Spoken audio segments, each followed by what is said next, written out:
Hey Lamau, I'm live. Alright then, let's do our usual spiel. Uh, Sorry. Like, I opened up Twitch on my phone and all of a sudden, I was very distracted by Mario Kart 8 Deluxe Championship, or whatever it said. I was like, what? But, yeah, whatever. Um, Hello there, Twitch, YouTube. Today, we start the final mainline Phoenix Wright game, where it's the last Phoenix Wright overall for the entire series. As in, like, not counting spin-offs, so like the Great Ace Attorney and Miles Edgeworth. Like, this is like the last game for like his actual like final trilogy shit. Uh, cause recently it's been announced, maybe like a month or two now.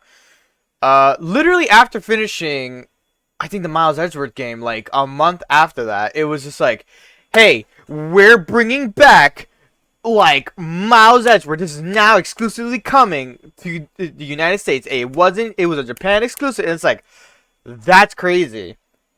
But and then it's like, and we're also bringing the trilogy, and it's like, why decide this now? But yeah, so we're finally at the ending of the at least like Phoenix Wright. We did both Miles Edgeworth games, so that those two side games are done and done. Yeah, so all we're missing is the Greatest Attorney after this one. We have the two Greatest Attorneys, and then we are done with the Ace Attorney series, like 100%.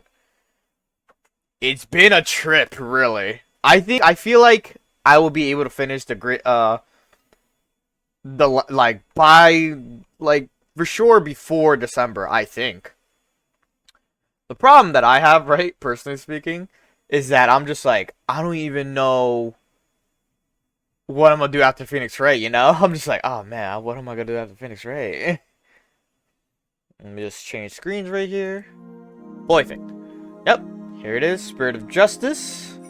As well as make sure the audio is good. Okay, good. Alright. Controller working?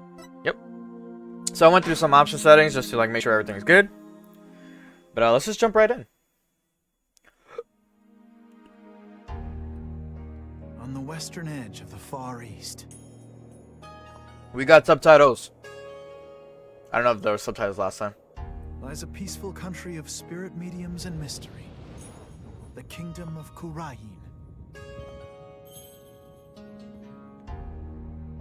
But now, the flames of revolution are threatening to consume it whole. Great.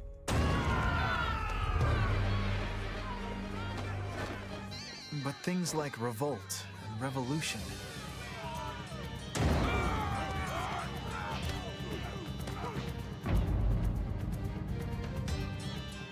were the 1 month furthest prior things from my mind when I first arrived in this land. Yo, Phoenix looking good.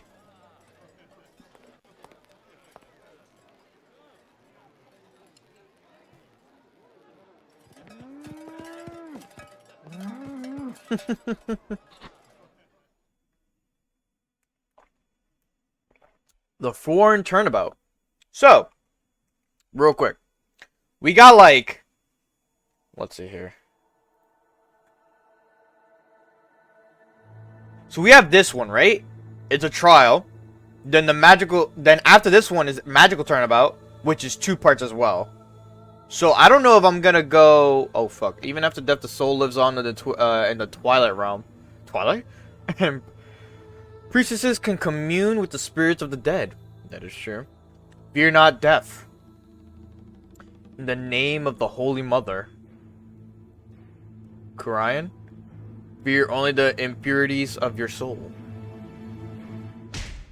Oh shit.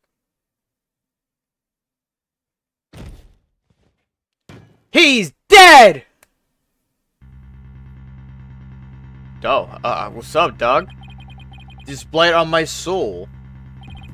I'll have the child take the blame.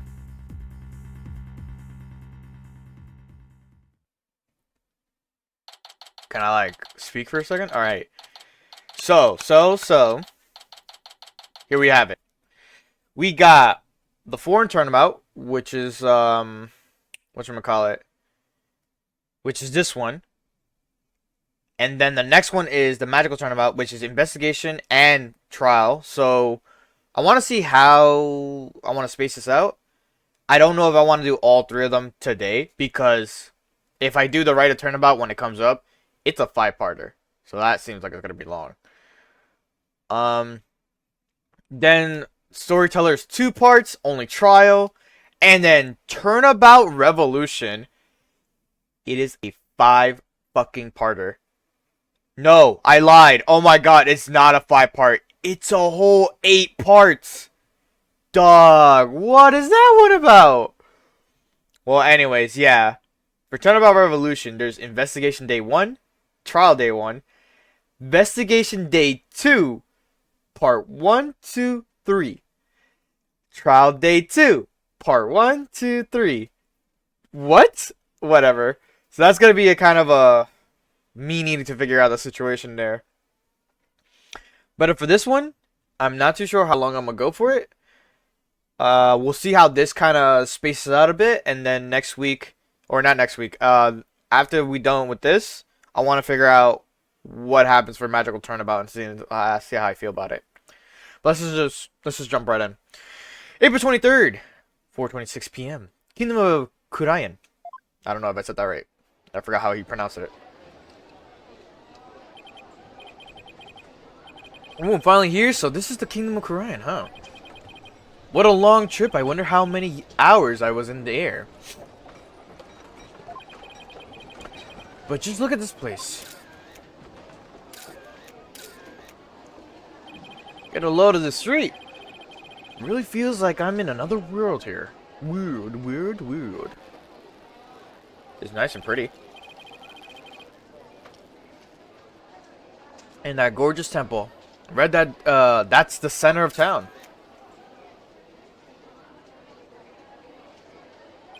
Wow, an ox right in the middle of the street. I have to get a picture of that. Phoenix being a tourist, very funny. Excuse me, sir. Wonder what kind of bird that is. I've never seen anything like it. That's quite a crest it has on its head. Excuse me, sir. What? Oh, yes.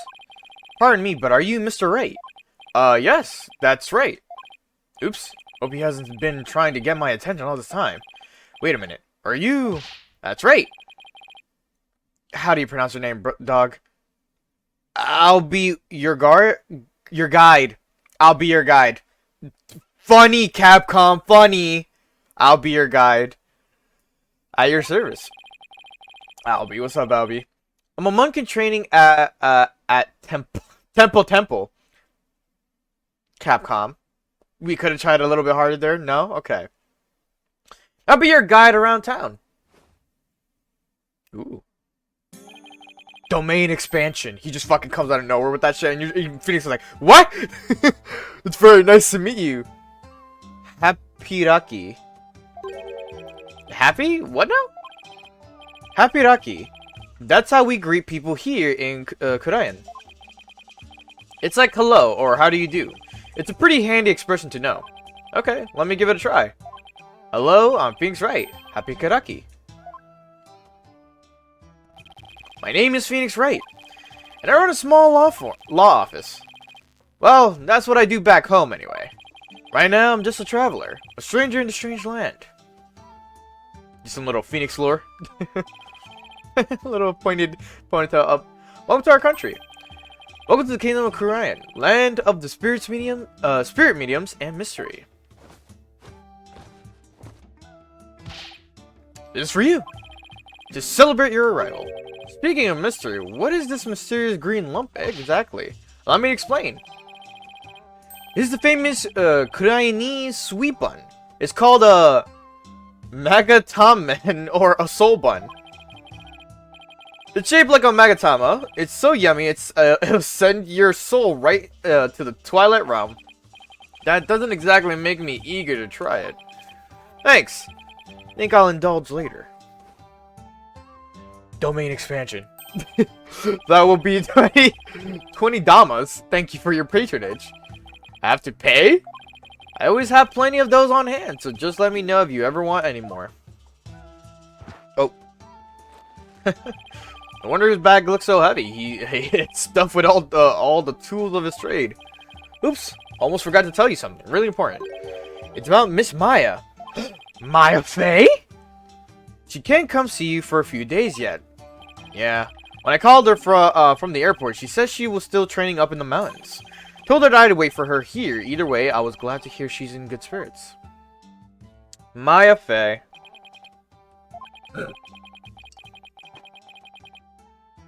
I wrote this game. She's a spirit medium who used to work as my assistant. Oh, fuck, she's hot.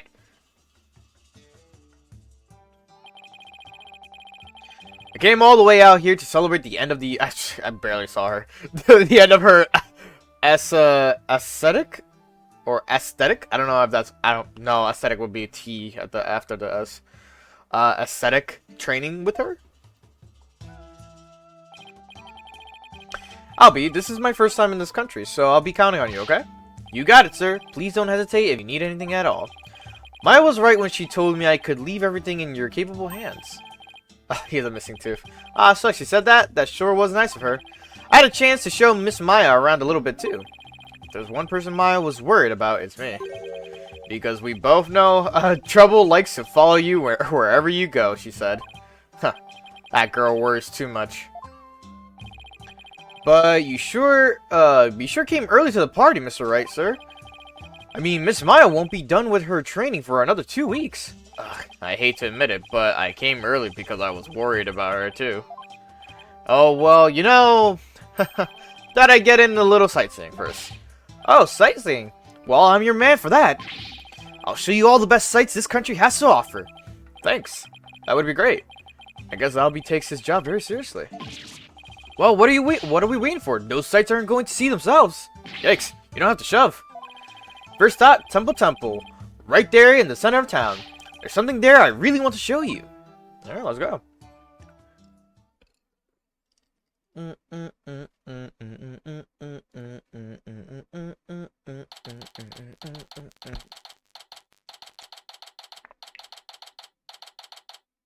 This is interesting. Okay.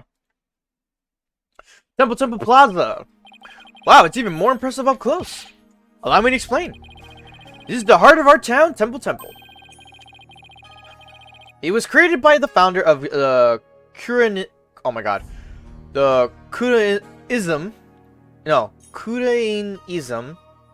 the Holy Mother herself. I'm joining right here at this temple to be a monk someday. I read that the people of this country are all adherents of Quranism, something like that. According to my guidebook, it's a religion in which ancestral spirits are venerated. Venerated? The Holy Mother was a great spirit medium who could commune with our ancestor souls. And spirit mediums become queen to this day, direct descendants of the Holy Mother. And spirit mediums become queen to this day, direct descendants of the Holy Mother. Ah, okay. Spirit medium rules the entire country, huh? Talk about power and influence. Main thing you'll want to see when you come to the temple is the Dance of Devotion Rite. The Dance of Devotion takes place twice, once in the morning and once in the afternoon. This dance, along with the Song of Ceremony, is performed in offering to the Holy Mother. Dance of Devotion has the power to summon forth souls from the... Okay, kid, okay. Let's relax. Slow down, yeah, hold it. Slow down. Hold it! Slow down. Can't remember all of that at once. Oh, I'm sorry. I guess I got a little overexcited. Anyway, the main thing I got from all that is that you really, really love your country. Heh. Well, that's sure true. I like this kid. He pours his heart into everything he does. Let's see. I have to just explain about half of what I usually explain. So I'll give you a special discount and only charge you 10 damas for the tour fee. Thank you for your patronage. I guess he pours his heart into aggressive salesmanship too. Come to think of it, Miss Maya told me she could tell I love the country too. We stood here for about an hour while I told her all about the Holy Mother. Really, an hour? Hope that counted as patience training. And she seemed really interested too. She listened to my whole speech. Huh. That doesn't sound like the Maya I know. Miss Maya's so kind and nice. She treats me really well, like a little brother. She's kind of like a big sister to me. This is Maya Fey you're talking about, right? Maybe she's grown up since I last saw her. Clang, clang, clang.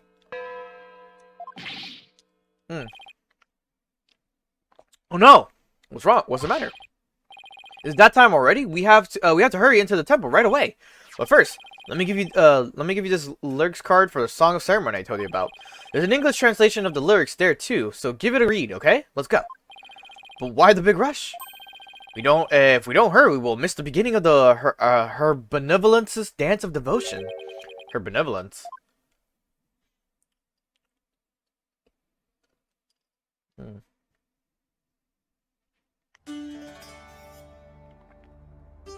She's pretty. I already knew how she looked because I seen her design before, but she's very pretty. They really made the animation like really good in this one.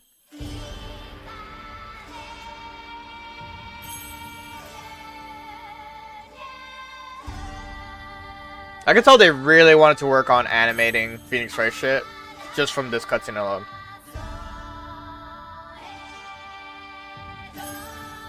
Like, I think what sparked it was before this one. Where they were, like, working on some animation stuff. And then they got to this point and they're like, let's fucking go all out.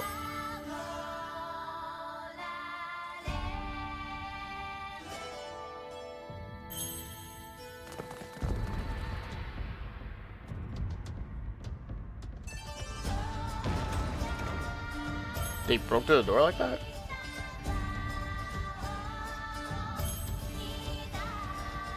Oh, what the fuck was on her back? She has like a, not a tattoo, but I'll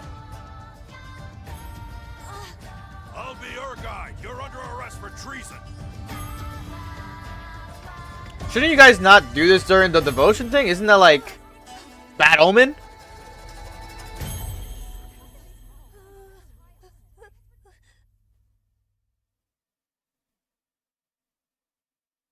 She's really pretty. Wow, like something about me and anime women is that when I see anime women, they could be fucking beautiful. It's like the way some people just draw them.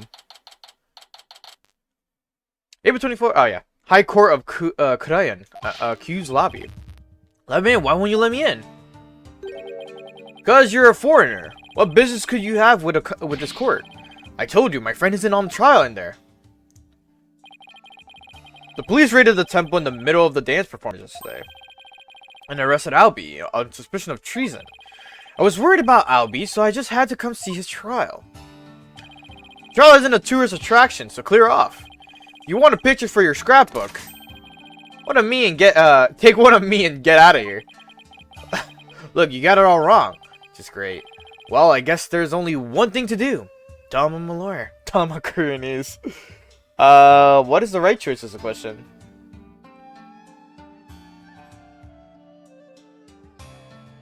Sorry, I'm like fixing my little bubble here for my guide. Bailiff shows guys are giving you an opportunity. You can choose to for a bit of a laugh.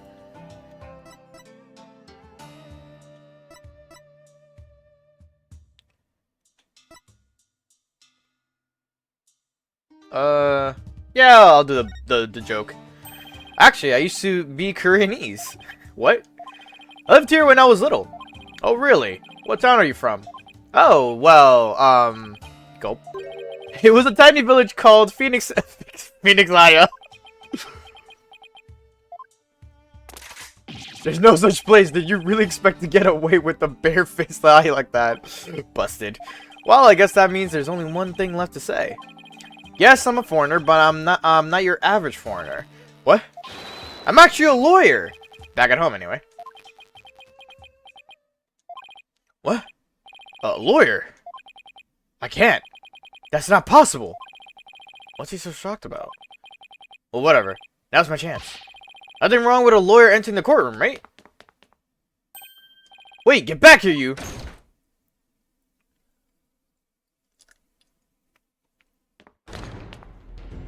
Oh, 3D animation? So this is the Koreanese courtroom. Oh, fuck! This is dope! Fucking the judge. Wait. Isn't that... her benevolence? I like how he just calls it that now. What's she doing here in the court?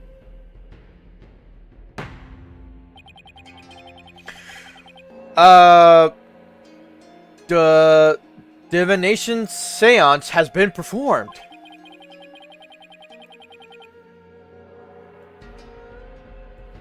There's like so much text in this thing. I will now hand down my verdict against the accused.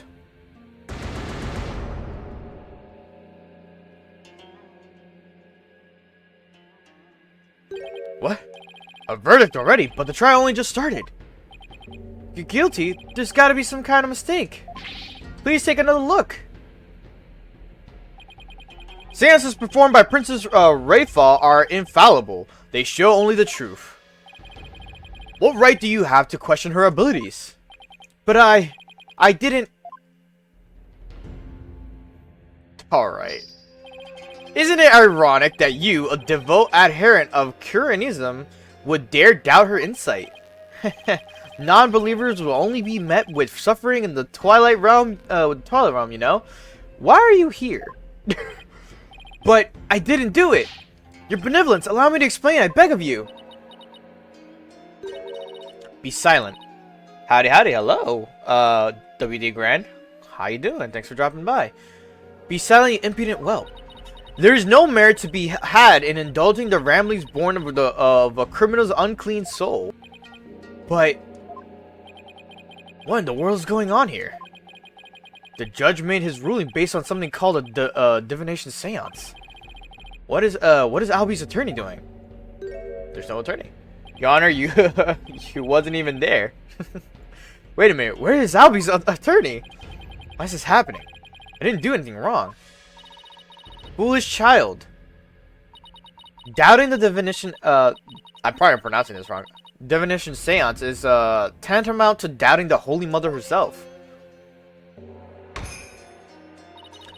Your Majesty, as royal priestess and in the name of the Holy Mother, I command you. Impose the highest penalty against this unclean soul.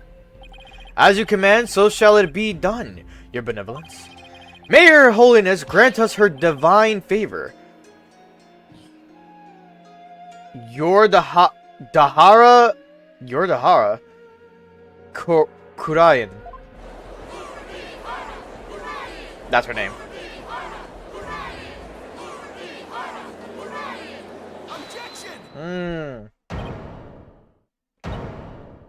We got Phoenix coming through. I'm here now. Wait just one moment. You're... me and my big mouth. Now what? Mr. Wright, what are you doing here, sir? Well, I'm in it now, so I have to do this right. Oopsie daisies, that's funny. Your Honor, it's too soon to give your verdict. This trial has only been underway for a few minutes. Excuse me, who on earth are you? I'm, well... an ordinary tourist, Your Honor, just passing through. Ah, tourist, are you? Hapiraki. But more importantly, where is this boy's defense attorney? Defense attorney? Ha ha ha! Whatever are you talking about? He doesn't need a defense attorney. Wait, what? Of course, you wouldn't be aware being a foreigner and all. But, we have no need for defense attorneys here in the Kingdom of Quran. Or Qurayan. We leave it all up to her benevolence and sacred power of spirit communion. She's a sham! Like, I just fucking say it up straight. Her divination seances determine all. What? But surely you see how unfair that is. What kind of insane court system are they running here? You would dare mock me, you barb-headed buffoon. Alright, listen, I didn't call you fucking names. You shouldn't be fucking coming at me with that shit. Two, if it weren't for these meddling kids. If you value your life, you will leave post haste, or shall I summon the bailiff? The bailiff is that big, scary dude with the big, scary gun, isn't he? I'm sure he would be happy to oblige you with a bullet or two as a souvenir of your travels. At the cost of an arm and a leg, no doubt. Now, hold on. Mr. Wright has nothing to do with any of this. Albie. I appreciate what you're trying to do, Mr. Wright, but never mind about me. You just go ahead and go see Miss Maya. But forget about me. You have to go now. I'm sure you can find another guide. There were lots more places I wanted to show you, but it looks like I won't get a chance now. Oh, the weird way of reading that. I'm sorry. The poor kid. He's trying to put on a brave face, but look how terrified he is. What can I do? What should I do? Go find Maya! No, fucking defend Albie. I can't just let a verdict be handed down with nobody standing in Albie's corner. If Albie doesn't have a defense attorney, then I'll do it. I'll defend him. Defend him? You can't be serious. Did you hear that? Is he out of his mind? Heaven forbid. Defend me, Mr. Wright. What are you saying? You can't do that. I most certainly can. Don't worry, I'm quite used to tackling all sorts of trials. Besides, can you imagine how furious Maya would be if I let anything happen to you? Mr. Wright. You are but a naive tourist, ignorant of our ways. But if you are smart, you will heed my advice. Do not pursue this matter any further. Looks like defending somebody is easier said than done in this country. Bailiff, throw this man out. No. Your Majesty, if you please. You have something to say, Mr. Payne? Why not allow it, Your Majesty? Why not have him defend the accused? It could prove very interesting. Right, Mr. Phoenix, right? Right. Mr. Whoever you are. Prosecutor, are you acquainted with this traveler? That's Chief Prosecutor, Your Majesty, and yes, I am acquainted with him. He's a defense attorney from my native land. I've had dealings with him in the courtroom before. Heavens to Betsy. What? Mr. Wright, you're a defense attorney? Did I not say that? Like, what's happening? A defense attorney? Well, this is a shock. You may be surprised to hear that I have more than 10 years of experience. Guess there aren't all that many lawyers around here. 10 years? Damn, that's true. He's been doing this game for a while now. Your Majesty, would you kindly allow us to proceed in the manner of my old country? But Mr. Payne, I've already made a ruling in this case. Call it nostalgia if you will, but I am most eager to give it a try. But I have a previous engagement, you see, a class together with the missus. Your Majesty, I agree we should have a whack at it. It sounds amusing. A score of years have passed since we last saw the defense attorney in this courtroom. A score? As in 20 years? What's the deal with this country? Oh, is that what a score means? Like for saying years? That's dope. Mr. Payne, I want that barbed head brought to me on a stick. As you wish, your benevolence. I, Chief Prosecutor Payne, will see to it myself. Very well, Mr. Payne, if that is what you and her benevolence want, I will, acquiesce? I don't even know what that said. As for the defense, I hope you are prepared for every eventuality. Every eventuality, not every eventuality. What is he talking about? There, are you satisfied now, Mr. Wright? Yes, thank you, Mr. Payne. And sorry for not remembering you earlier. That's Chief Prosecutor, or the Incredible Payne, as I'm also known in this country. And you'll see soon enough just why that is, when you're forced to capitulate to me. Capitulate. No, yeah, capitulate. capitulate to me before this very court of law. Why is he so strangely confident? Not only that, but what's with the gallery? Just you watch. That defense attorney will try and twist the truth. You can bet on it. Get him, Chief Prosecutor. Crush that defense devil. This is way more lawyer hate than even back home. Now, you would please give your opening argument once again, Mr. Payne. Certainly, Your Majesty. The accused is charged with 2 crimes: larceny and murder. Yesterday, the Founder's Orb was stolen from the treasure room of Temple. In addition to the theft, 2 other things were discovered in the treasure room. The dead body of Mr. Potroll. Probably is how you pronounce it. Mr. Potroll, Temple security guard, and the empty treasure box that housed the orb, which Mr. Roll was in charge of guarding. We believe that Mr. Roll was murdered by the thief who stole the treasure. To kill a guard armed with a gun, what a terrifyingly bold act. I couldn't agree more, Your Majesty. Please allow me to submit as evidence the victim's autopsy report and crime photo. Alright, here we go. We got that out of the way.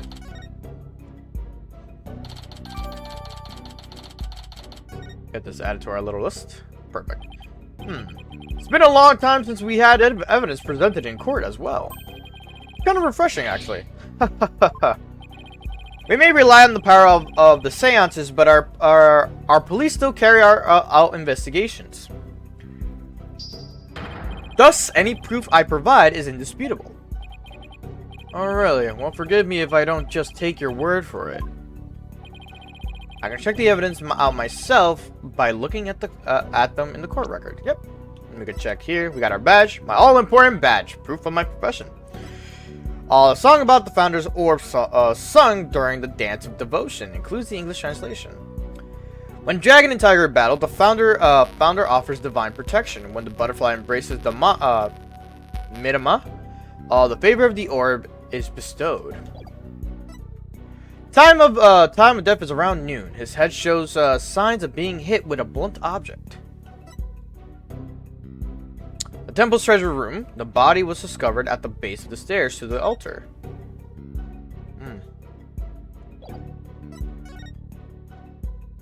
Yep, time of death, 12 p.m. to 1 p.m. Cause death, cerebral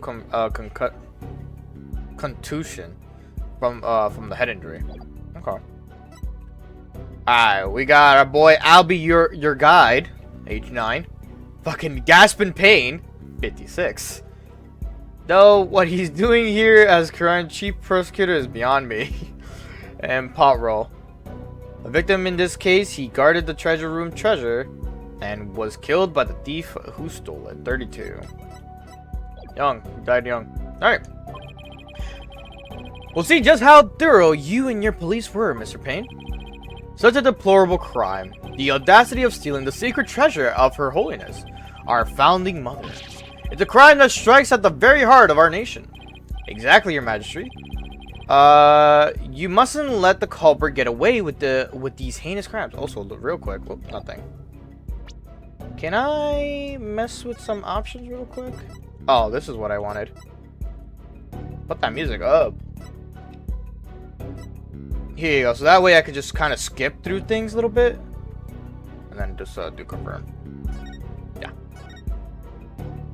Also, do a little quick save. Alright. So I could do, exactly, Your Majesty. You mustn't let the culprit get away with these heinous deeds. There you go. Okay. Indeed, such deeds are best described as treason against the crown. Is this treasure really such a valuable object? How can you even ask such a thing? Of course it is. Why, sealed within this treasure is the very soul, the Mirama, of the Holy Mother. Your soul is sealed within the treasure. I think I'll take that with a grain of salt. Girl, you don't believe it, do you? When the butterfly embraces the Mirama, the favor of the orb is bestowed. Okay. Of course I believe it. Something tells me I'd better play along. Huh. This kind of irrelevance. This is kind of irrelevance is exactly why I dislike defense attorneys so much. Your Honor, Your Majesty. What is it now? This treasure.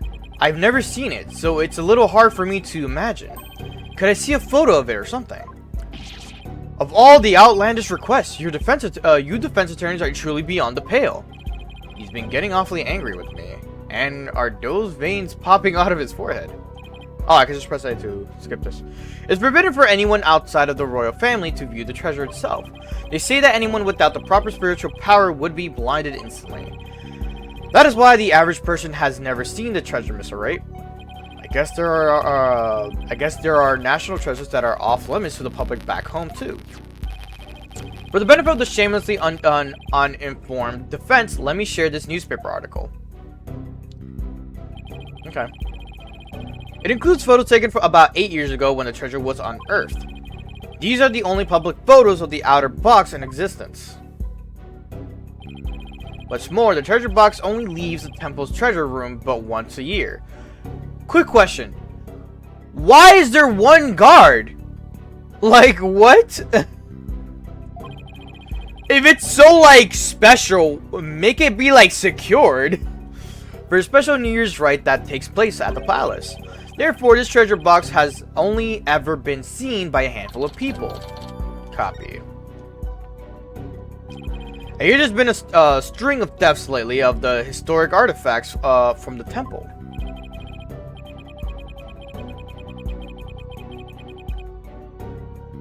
Sorry, I'm like trying to fix this like box. Can I like make this smaller? I can't, which kind of annoys me. So I'm like trying to fix something here. Okay. We're up to the... We're almost gonna be in the thing here. Right, Your Majesty, inexcusable theory is precious national treasures is for personal gain. And the culprit is the accused. So he used his position as monk in training to get his hands on the treasures, is that it? The accused's family is by no means wealthy. To help with family finances, he works as a tour guide in addition to his ascetic... I can't pronounce this word because I'm not sure if I'm pronouncing it right. I'm gonna say ascetic, but if it's not right. My bad. Ascetic training. Let me open a window. Thank you for giving an excellent outline of the case, Mr. Payne. Now then, no more questions from the defense, I presume. What? No, I do have questions. Yeah. I purposely did that voice. Even more, but you just asked a bunch. Well, make it snappy. My class starts in just a few short minutes. What? He's still planning on going to that thing? There's still a lot I don't know about the case. I should ask now while I have the chance. Let's see. What else do I need to know more about? Let's do... the weapon.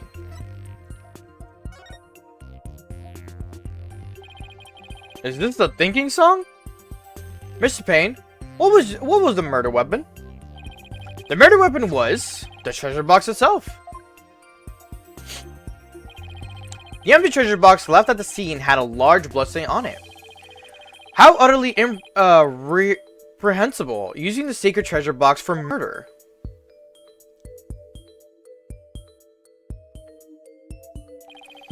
The accused came to the treasure room with the express purpose of stealing the treasure. He climbed the altar stairs and snatched the box, ready to abscond with the treasure.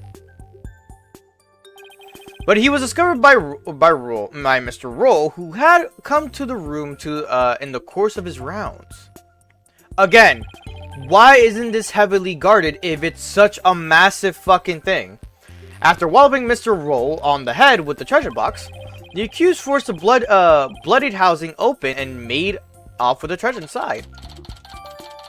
The treasure, yeah, this box is guarded to curve. But the defendant is just a little boy. I hardly think he would be able to hit the victim, a grown man, on the head. Ah, very good point, Mr. Wright. Oh, fuck, I didn't read that. No. I wonder if there's a button for that. Very good point, Mr. But I'm afraid that won't help you. Okay. At the time of the crime, the accused was on the stairs leading up to the altar. So it's upstairs going to the altar. Okay. The accused's elevated position would more than make up for their difference in stature. Again, he's a dude with a gun. Yeah, I guess that makes sense. This country feels like it's a shoot first, ask questions later type of situation. Mrs. Payne, your reasoning is flawless. Fucking is it?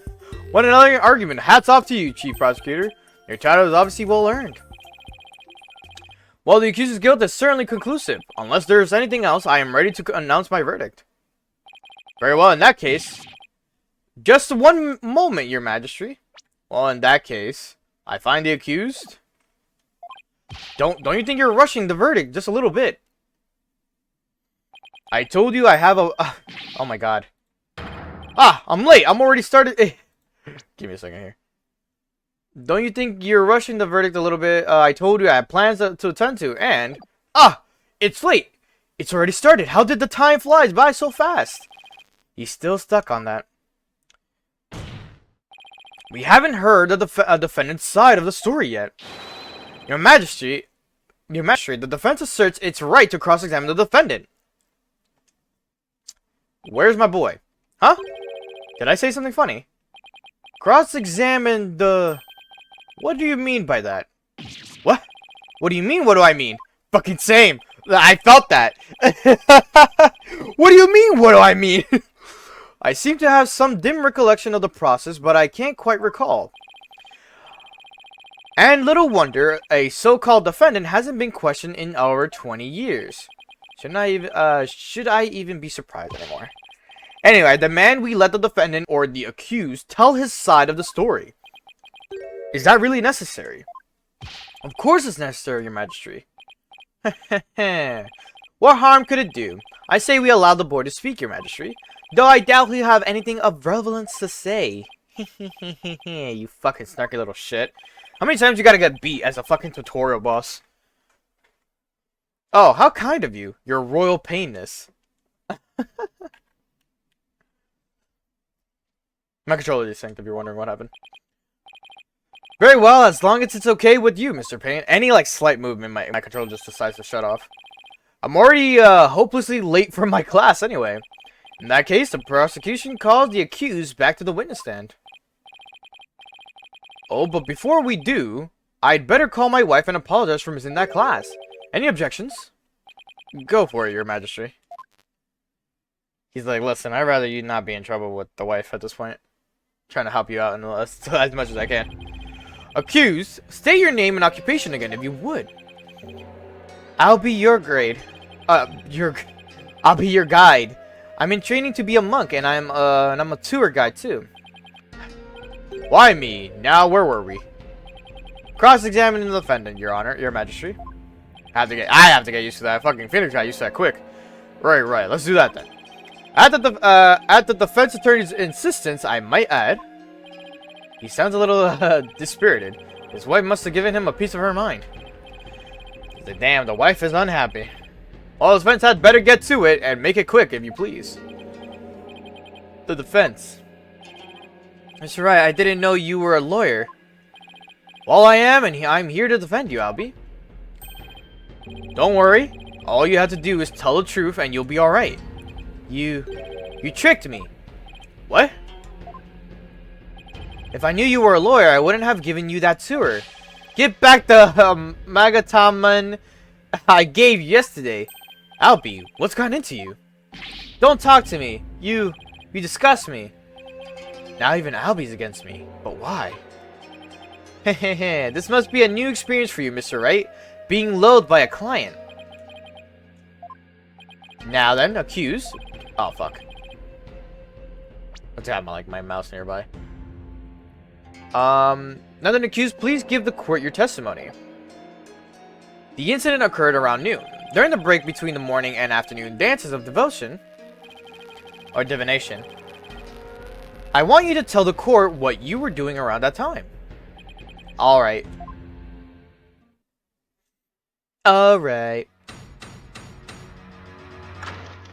Witness testimony. That was dope. The accuser's account. The accused account. Ooh. Oh, shit!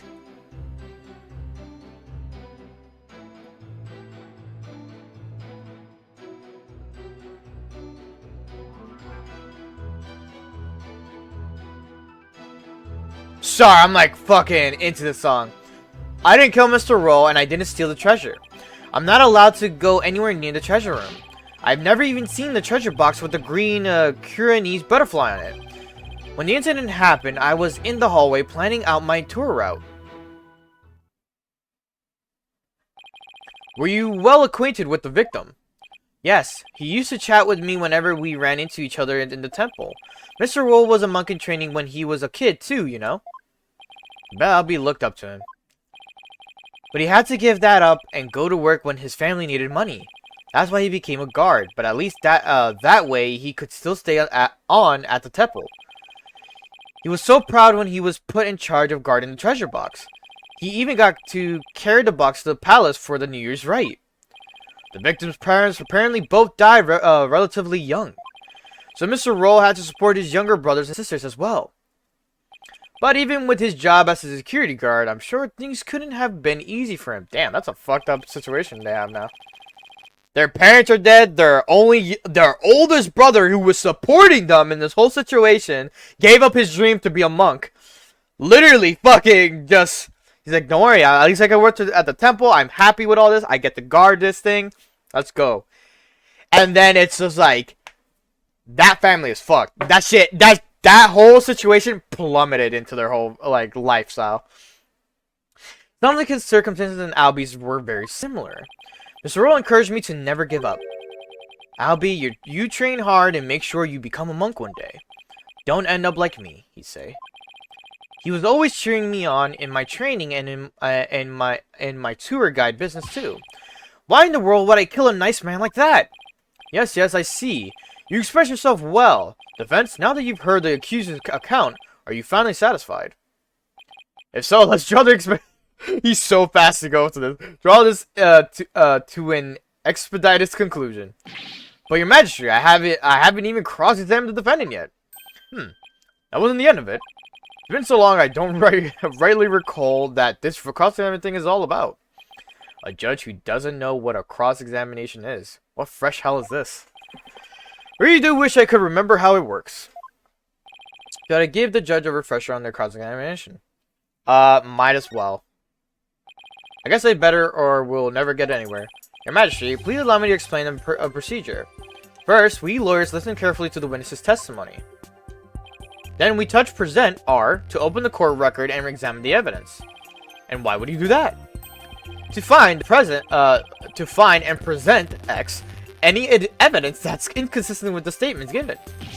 Present? I certainly don't need any gifts from you. Clearly, something is getting lost in translation with His Majesty.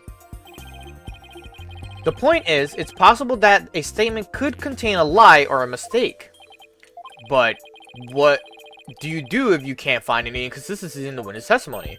In that case, we may press L, the witness, for more information. Pressing a statement might reveal new information or even entirely new statements. Presenting evidence is one thing, but pressing witnesses... I'll have you know, defense, that I do not allow violence in my courtroom. Rest assured, only gentle verbal pressure is used, no physical force involved. Well, I'm not convinced. After all, who knows what sort of tactics an attorney will resort to. What fucked up attorney at one point, like, fucked your whole system up? Like, literally. They're gonna be like, the mother or some shit.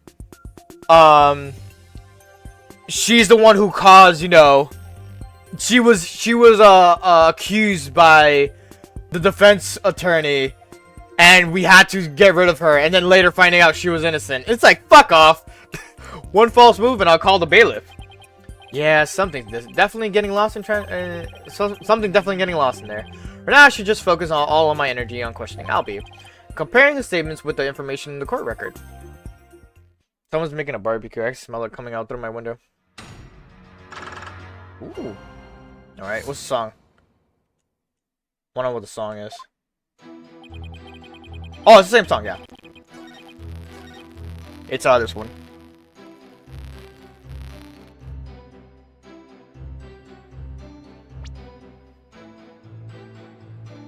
Oh, you got like 5 lives? I guess that's technically the same way how it works in the bar life. It's dope that they made it like the spirits symbol. Present treasure box. Objection! Oh, Albie, why would you lie to me? So, you say you never laid eyes on the treasure box, is that right? That's right, it's forbidden, so I'd never do that. In that case, how did you know there was a green butterfly on it? Oh, give me a second. Huh? Because I saw the picture of it in that newspaper article. Nope, take another look. These photos are in black and white. You couldn't possibly tell what color the butterfly is from these pictures. Hold on. His bag.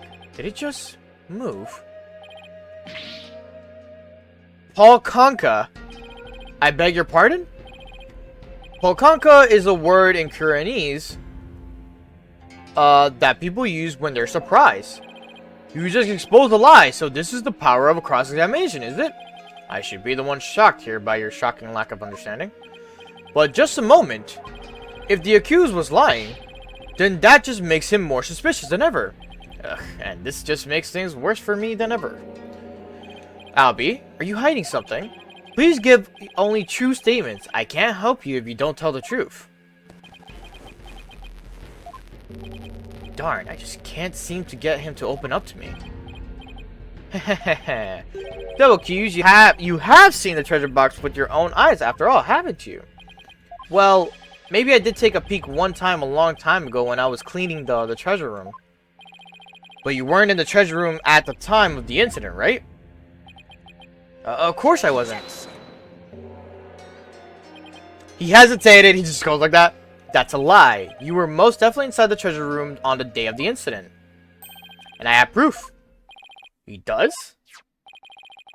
This was found on the floor of the treasure room.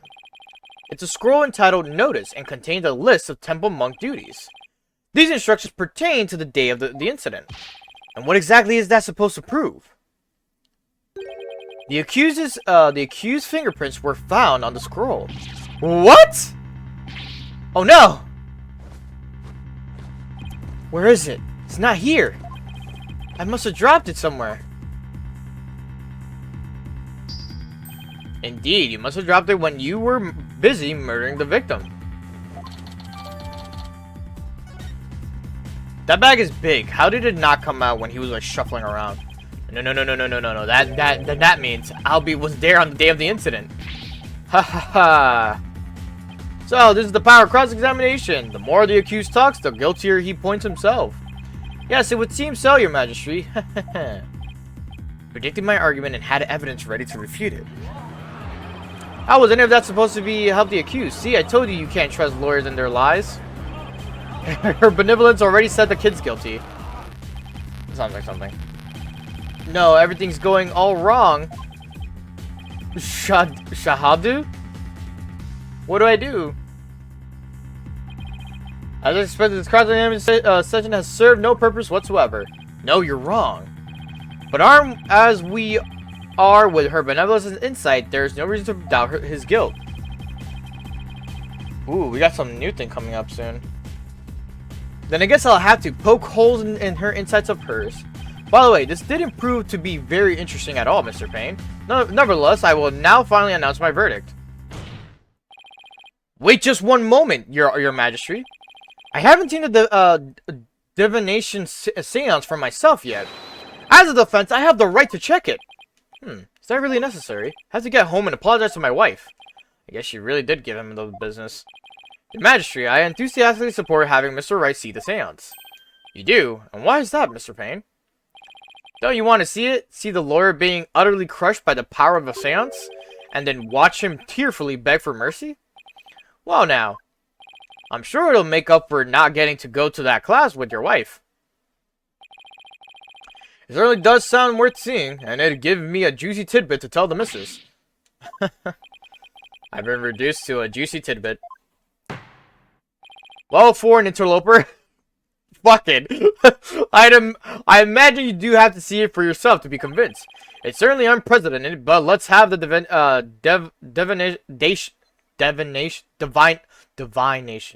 divination seance performed again. But then, right after the tearful begging, I really do have to be going. The only tearful begging is going to come from the prosecution when we're through. How pitiful the defense looks, still scrambling desperately for a foothold, blissfully unaware that that defeat and despair are all that await him.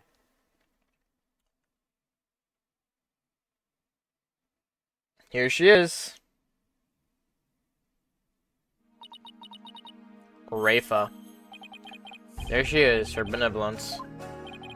Her benevolence, Rafa Padma Kurarin. Whatever. Thank you for coming all the way once again. Your gratitude is unnecessary. This is simply my duty. Barb-headed attorney. Sup? I'm told you questioned the veracity of the sacred divination seance. I didn't really question it. I wanted to see it for myself, really, but sure. It would seem the depths of your irreverence and blasphemy are lost on you. I'm just a foreigner, ignorant in the ways and customs of this country. I apologize in advance for anything rude I might say or do, your benevolence. All I want is a fair trial for Albie. You would imply that the trials of this country are unfair. Did you see what you did to the boy? Do explain, outsider. How verdicts founded on truths imparted by the very souls of the dead lack impartially. What's fair about trials with no defense and no chance for the accused to tell their story? How dare you speak to her benevolence in this manner? Did you hear that? Did you hear how he talked to benevolence? What does he know about anything? Ignorant outsider.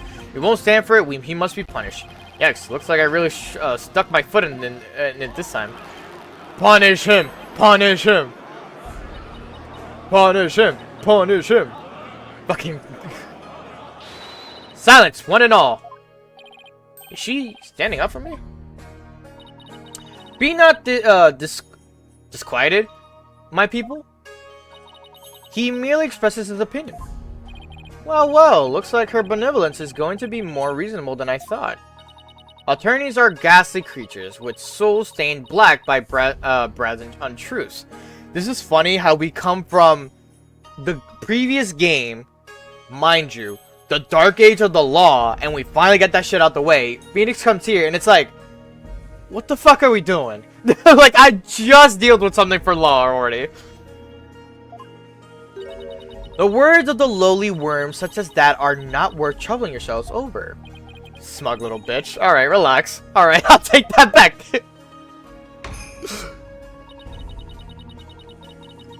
It's the way she made that smile that made me just be like, okay, relax. None of this prattling can sway the truth of my insights. Rest assured, he will soon see the error of his foolish ways. Now then, your benevolence. The divination seance, if you would. Certainly. Nana, my robe. Oh, Nana, my robe. Alright, deuces.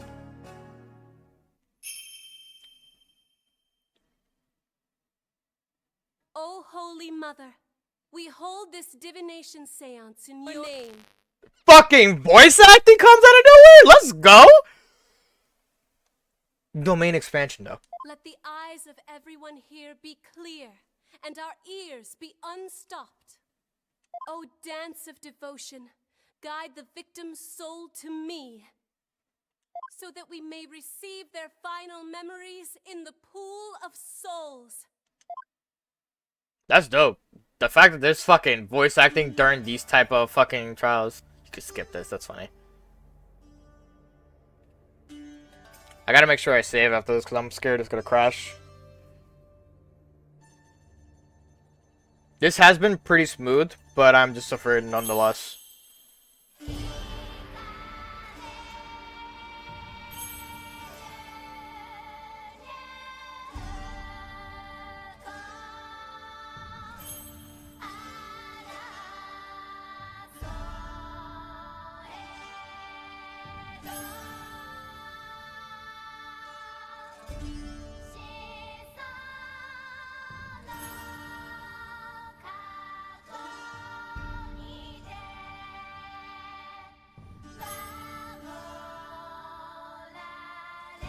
With my quote-unquote total legitimate like 3DS, right?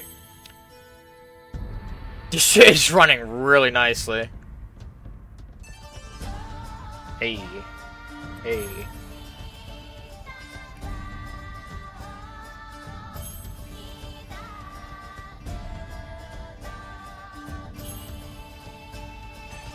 The character design for this one is very well made. I'm just like, damn.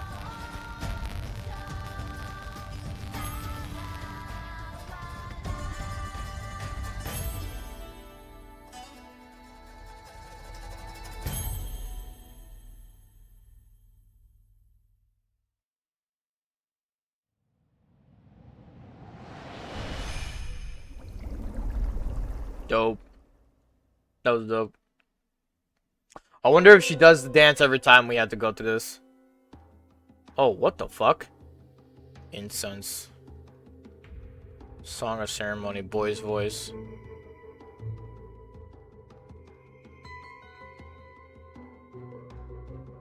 Pain.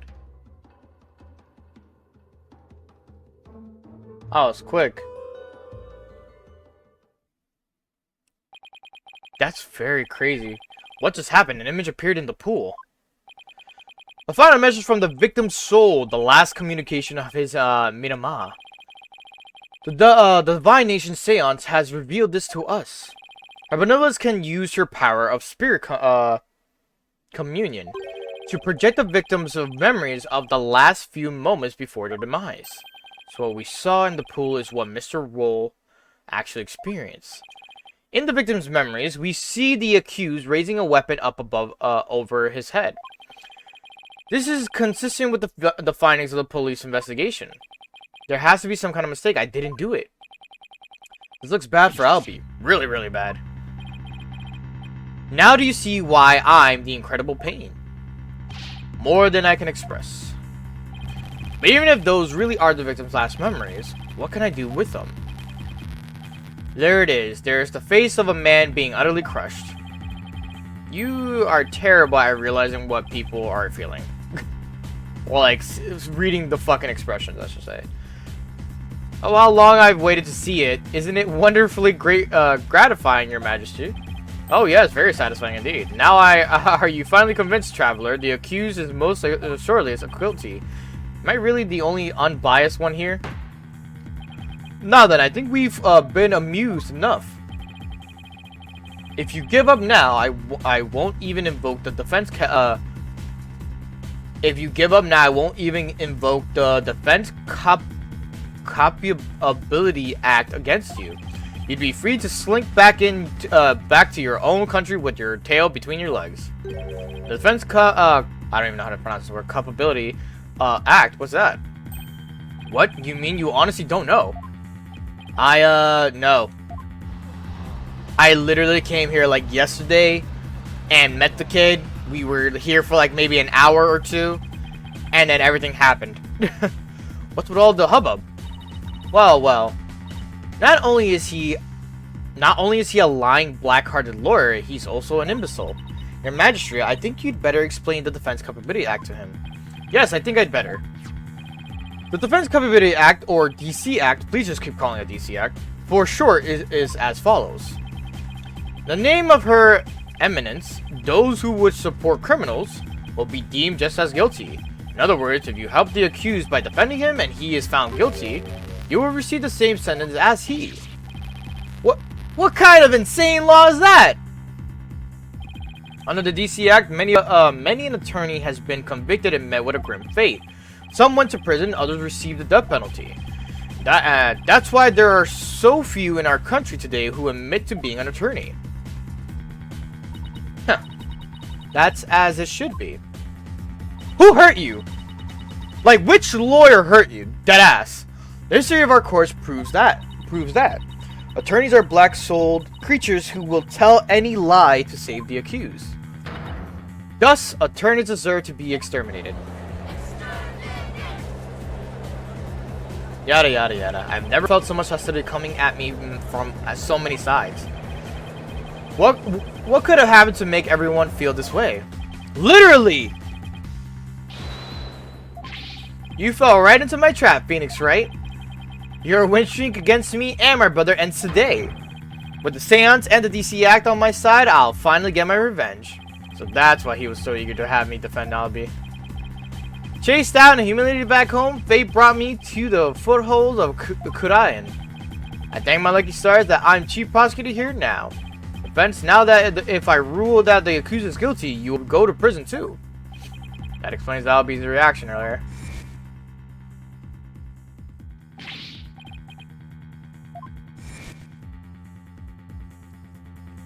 Your Majesty, isn't a prison sentence a bit lenient? The fuck is your problem? After all, we're talking about treason. One should pay for such a crime with one's life. Yes, I believe the death penalty might be appropriate under these circumstances. The death penalty? No way. You're kidding, right? Your Majesty? Do I look like I'm kidding? I'll have you put your life and your dark tainted soul on the line here. Alright. Can we stop with the that I'm like tainted or that I would lie? Y'all just met me. Like honestly. Give me some time and then make accusations. Also, the galleys should shut the fuck up. They're not part of this. I'll have you put your life and your dark tainted soul on the line here. Death, that can't be happening. This can't be happening. The courts of resignation, our courts are well known as thus. In this land where my seances provide the truth and no attorneys can intervene, criminals know that all they can do is resign themselves to their fate. Oh, foreign lawyer, I ask you once more. Are you sure you still want to defend the accused? Dramatic ass fucking dong. There's Maya to think of in all of this too. I can't just lay down my life. What in the world should I do? Continue the defense! Isn't this why I became a lawyer in the first place? Ah, fuck, my memory! To help those with no one on their side. I just can't abandon everything I believe in. They redid this art. They redid it like 3 times, actually. The first, well, they did twice, actually. The first time being the original game. That's not the remake. That's just how they made it. The second time is this one right here, because this came out first. And then the third time would be... Oh, no! It'll be 4 times that this image appears.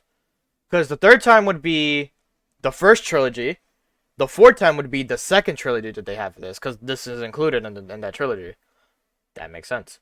All I can do now is stand firm and fight. Well, don't hold your tears back on my account, Miss Phoenix Wright. Admit your defeat and grovel before me, the chief prosecutor, for your life. You fucking wish, dipshit. He just comes out of nowhere. Your name means being subject to the Defense Copyability Act. I will defend Albie. Oh! Holy! Oh! Oh shit! His team is back! His team is back! And it's on fire! Ah! What? But Mr. Wright! Okay. The defendant insists his innocence. And not even a divination seance should be accepted without examination.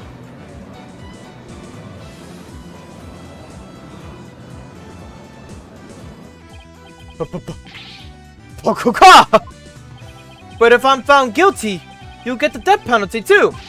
Even knowing that, you still want to defend me? I don't know what happened in the past, but it looks like everyone in this country considers lawyers to be liars. So I can understand if you don't believe me. But I still believe in you and your innocence. So all I have to do is keep believing and find the truth. That's all there is to it. Yo!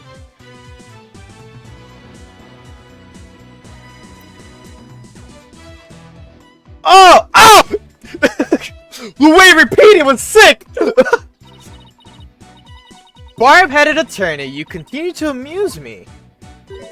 Though your barbed jabs are proving to be more than mere jokes. Your benevolence, Believe me when I say that this attorney will knock your insides out. Insolent, disrespectful attorney. You'll have plenty of time to regret your folly in the Twilight Realm. I will die on this hill, bitch! Not a wise move, traveler. Not wise at all.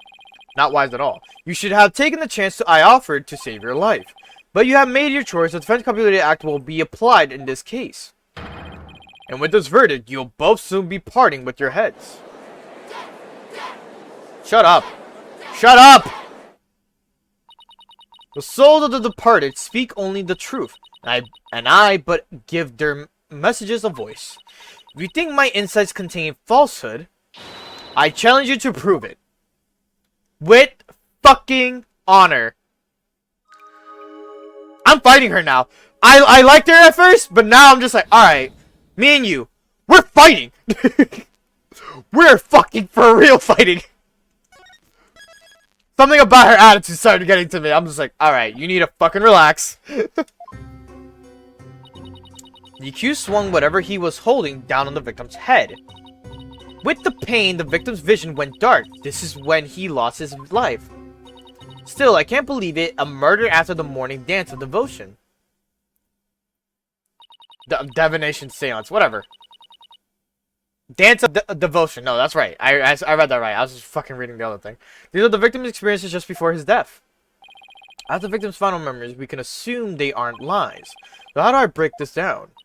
Allow me to relieve you of your ignorance defense. Did you notice the words that appeared in the seance vision? Yes, I did. Incense, boy's voice, saga ceremony. Come to think of it, I did see words like song of ceremony and incense. The victim's final memories are not limited to sight alone. Sight, smell, taste, sound, touch, all is laid bare in the pool of souls. So what Mr. Roll experienced with his five senses appears in the vision as words, right? Precisely. And by examining these sensations, we can perceive the victim's final moments when with unparalleled clarity. Works for me. I can use all the extra information I can get. Now to find the contradiction between her insights with the seance vision. Your benevolence, I ask that you please show me the seance vision again. Very well. We can skip this, right? He smells incense. Song of ceremony, boy's voice.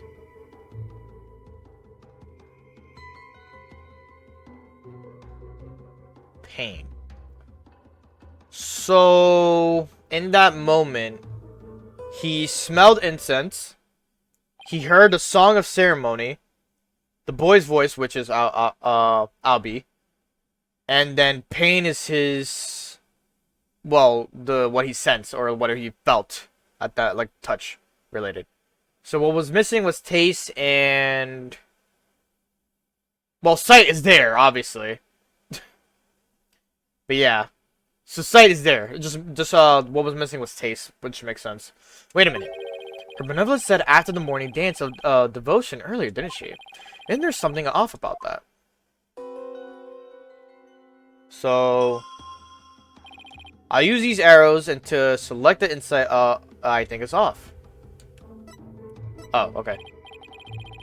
Yes, this is the insight that sounded funny. Now I'll just carefully compare this insight with the seance's vision. If I notice a sensation that seems contradictory, I'll tap select. And I... Oh. This is it. This is the part of the vision that contradicts the insight. Now I just select a sensation I think is inconsistent and then present. Oh, interesting. Sight is literally right there. Yeah, boy. Sound, incense, and smell. Okay.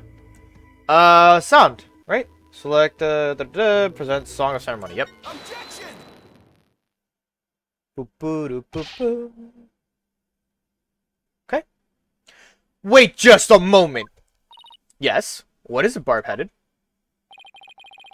You're saying the incident occurred after the morning dance of devotion, right? That's right. What of it? What of it? Then isn't it strange that Mr. Roll could still hear the Song of Ceremony? Oh my, you're absolutely right.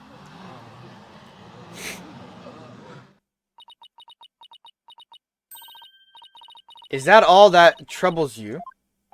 Huh? What the victim heard was just a practice run of the Song of Ceremony. Practice run? What are you talking about? Mr. Payne, if you would. Certainly, allow me to explain. The incident occurred in the interval between the morning and afternoon dances. During that time, the singers were practicing in the performance hall. Precisely. I was there as well, so I can corroborate the statement. I see. So what the victim heard was that practice session. There goes my contradiction. Okay, so they were practicing in this performance hall. That must be the room where Albie and I saw her benevolence dancing. However, Mr. Payne, I admit one detail troubles me. Ask away, Your Majesty. It's a big temple. The performance hall and treasure room are quite far from each other. Could the song really be heard all the way in the treasure room? He's right. It is a very big temple. Well, how about it, Mr. Payne? Your Majesty, have you forgotten? There are speakers in every room of temple, including the treasure room. Oh, that's right. Speakers. For what purpose? Are you serious, Mr. Wright? They're to broadcast the sacred music of the performance hall throughout the temple. That's why the victim could hear the Song of Ceremony in the seance's vision. It was the practice run going on in the performance hall, heard all over those speakers. Thank you for your explanation, your benevolence. That makes perfect sense even to a feeble-minded old man like me. Think nothing of it. Now, if you wouldn't mind, could you please alter your insights for us? Very well. Insight revise. My cue swung. I still can't. The Song of Ceremony the victim heard was the practice run through the temple speakers. I think I'm getting the hang of this. If I point out an inconsistency, she'll update her insights accordingly. So if I keep pointing things out, maybe I can knock all of her insights out after all. I better find another inconsistency, no matter how small. It's a bit hard to focus on insights with the seance vision going. I'll try using the pause button to temporarily stop the vision. There, pause the vision. I think I could touch the flashing panels, Y or A, okay, to jump to different parts of the vision. I'll try moving the minima mark to the flashing red panel. Okay, now that I know how to get around in the seance vision, it's time to find inconsistency between the insights and the visions. Alright. You could save here too, that's the thing that's crazy. Let's see here. Second statement.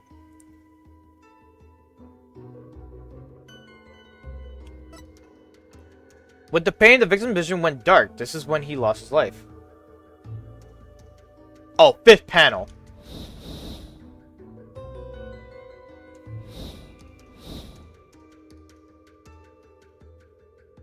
Present victim's pain. Oh my god. Okay.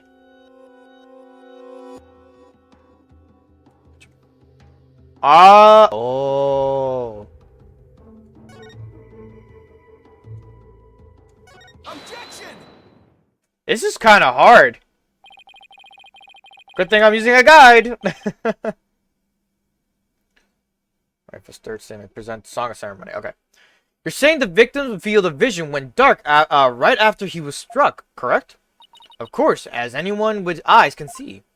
Well, pardon me, but I must disagree. What? Your benevolence, please take another look at the exact moment the victim felt pain. Oh! Everything goes black, and then, only after that, the victim feels pain. Inconceivable. This places the order of events at odds with what you say happened. My word. Hokuka, your benevolence. What is the meaning of this? I cannot be wrong. My insights are beyond a fallacy. Fallacy? Fallacy. If what the defense says is true, this is a very grave matter indeed. Please forgive me, your benevolence, but I'm afraid this contradiction is something we simply can't ignore. Now, let's not be too pasty, your majesty. I think I can clear this up. You have something to add, Mr. Payne? 1,000 apologies.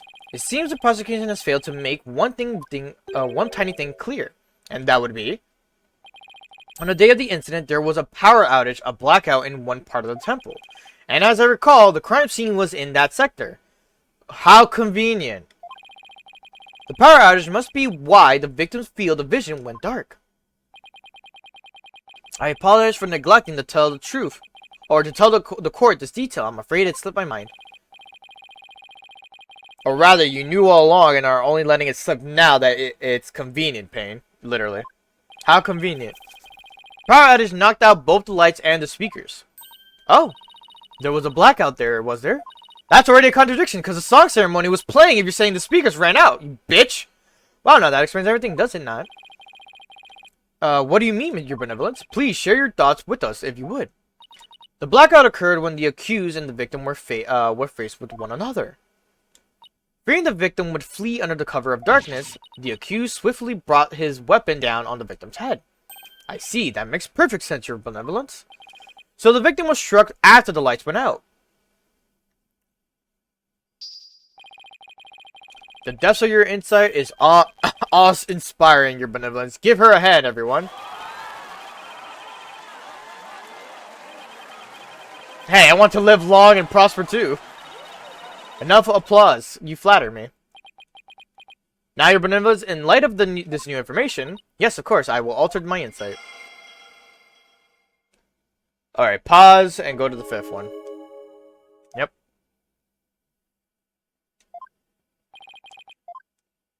So another inconsistency. At least I was able to draw out some new info. With new info comes a chance to find new inconsistencies. Now compare the insights with the vision again and see what I can find. Alright. There's presenting that, right? No, there's not. Okay. Pause. Fifth one, right? Fifth panel. On Rifle's third statement. Select. Objection!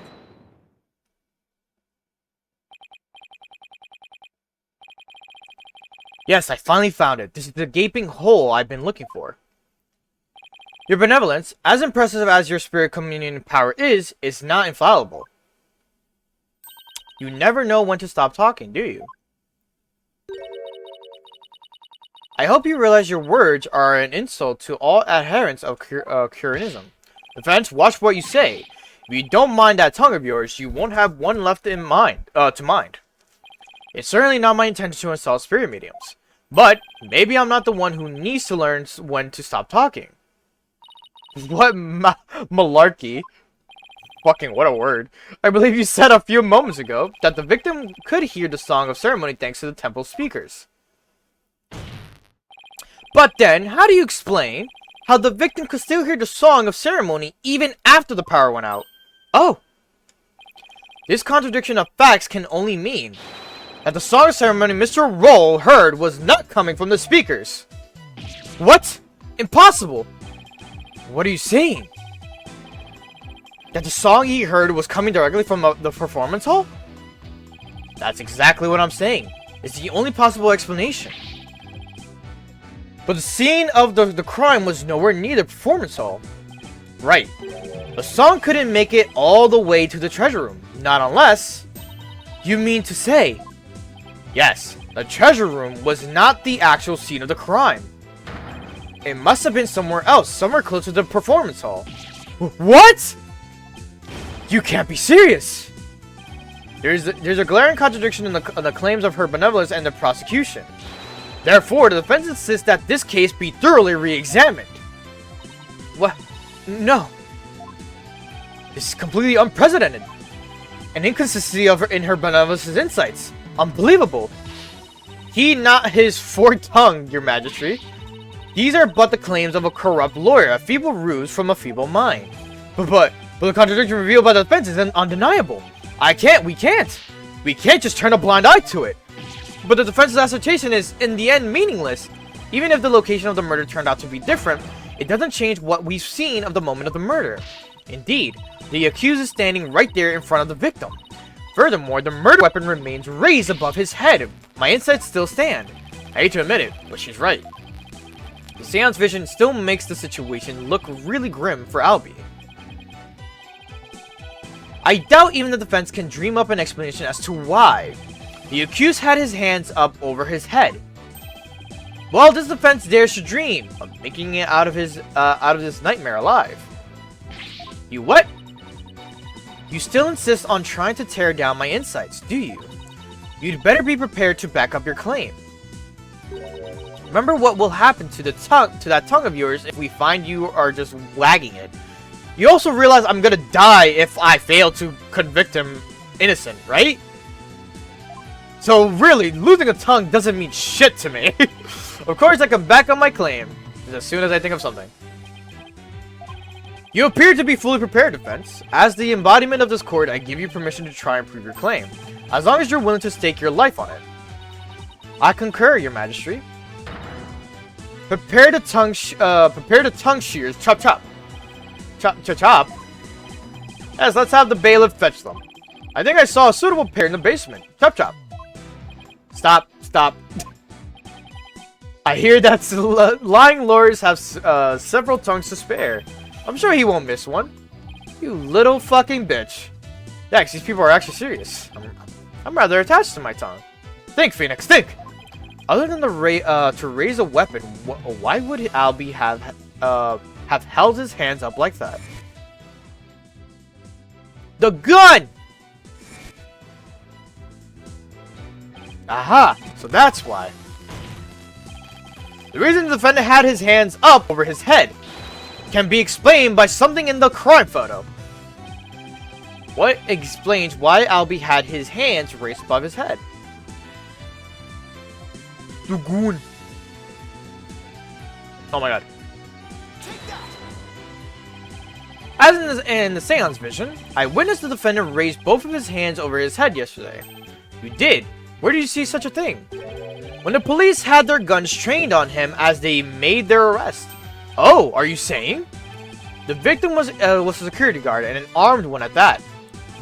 The defense proposes that the victim had pointed his firearm at Albie, and that's why the defendant's hands were raised in the air.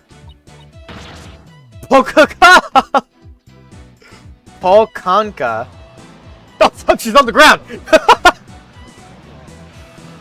Someone get her up!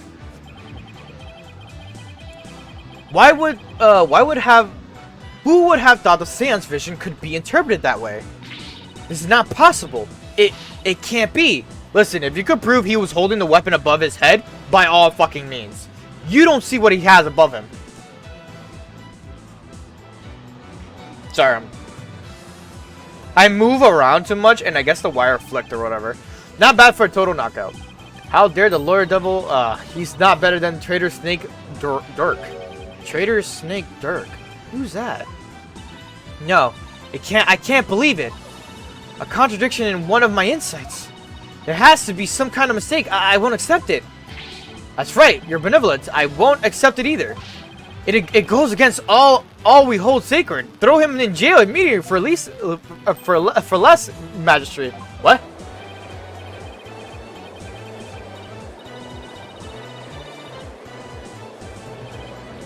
These people are definitely not my fans right now. Shut up!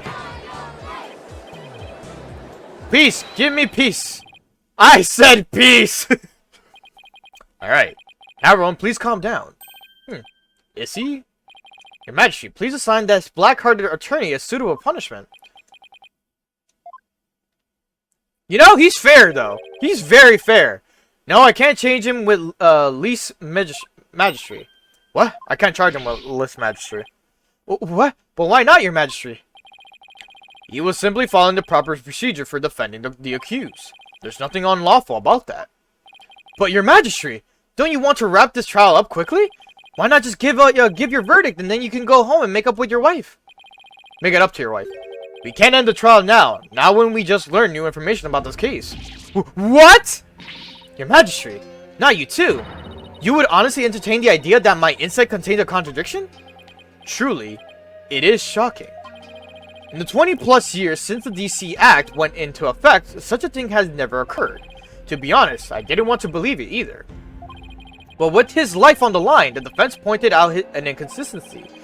And it is our duty to scrutinize, that's how you say it, to the satisfaction of the law. You dare go against the royal priestess, you, non-believer. Stop being a brat. No, my faith is as strong as ever. But I have a duty to make a fair ruling in this trial.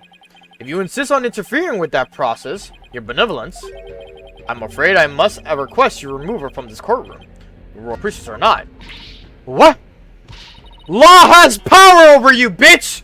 You don't got power! I'll have you know. Your benevolence. Please, acquiesce in this. Your benevolence. She's literally the type of person who, doesn't ever get proven wrong because of her authority and all that shit. And then all of a sudden, comes along Phoenix. Yeah, bitch, you're wrong. The fuck are you talking about? Like, look, this is what's like not right. Like, I'm literally giving you a fact. And she's just like, excuse the fuck out of me? Like, she just gave me that look and everything. I'm just like, chill. Looks could kill. I won't forget this offense, Barbhead. I do not admit defeat. I won't. Yeah, because you're a brat. Actually, how old are you? 14. That explains your whole demeanor. Please see her benevolence out. Your Mirama will face due retribution in the Twilight Realm. The demons there they'll pluck the barbs right off your stupid head. I hope your suffering will be super duper painful. and help they throw you into a lake of burning fire. Yeah, then she just keeps going. Yo! She's mad! She's mad! I guess she's still just a teenager after all. Now the defense. Mr. Light? Mr. Light, was it? That's right, Your Majesty. Phoenix Wright. Of course. Mr. Wright. My apologies. Well, now that we have this newly uncovered fact, I suggest we proceed with arguments. Thank you, Your Majesty. Yes, yes. But do not misunderstand me. This doesn't mean I trust you completely. I'll be keeping a close eye on you, so don't even think about lying to this court. I understand, Your Majesty. Whew. Maybe now we can finally run a real trial. Arguments, Your Majesty. Very well, I accept your challenge. What's with him?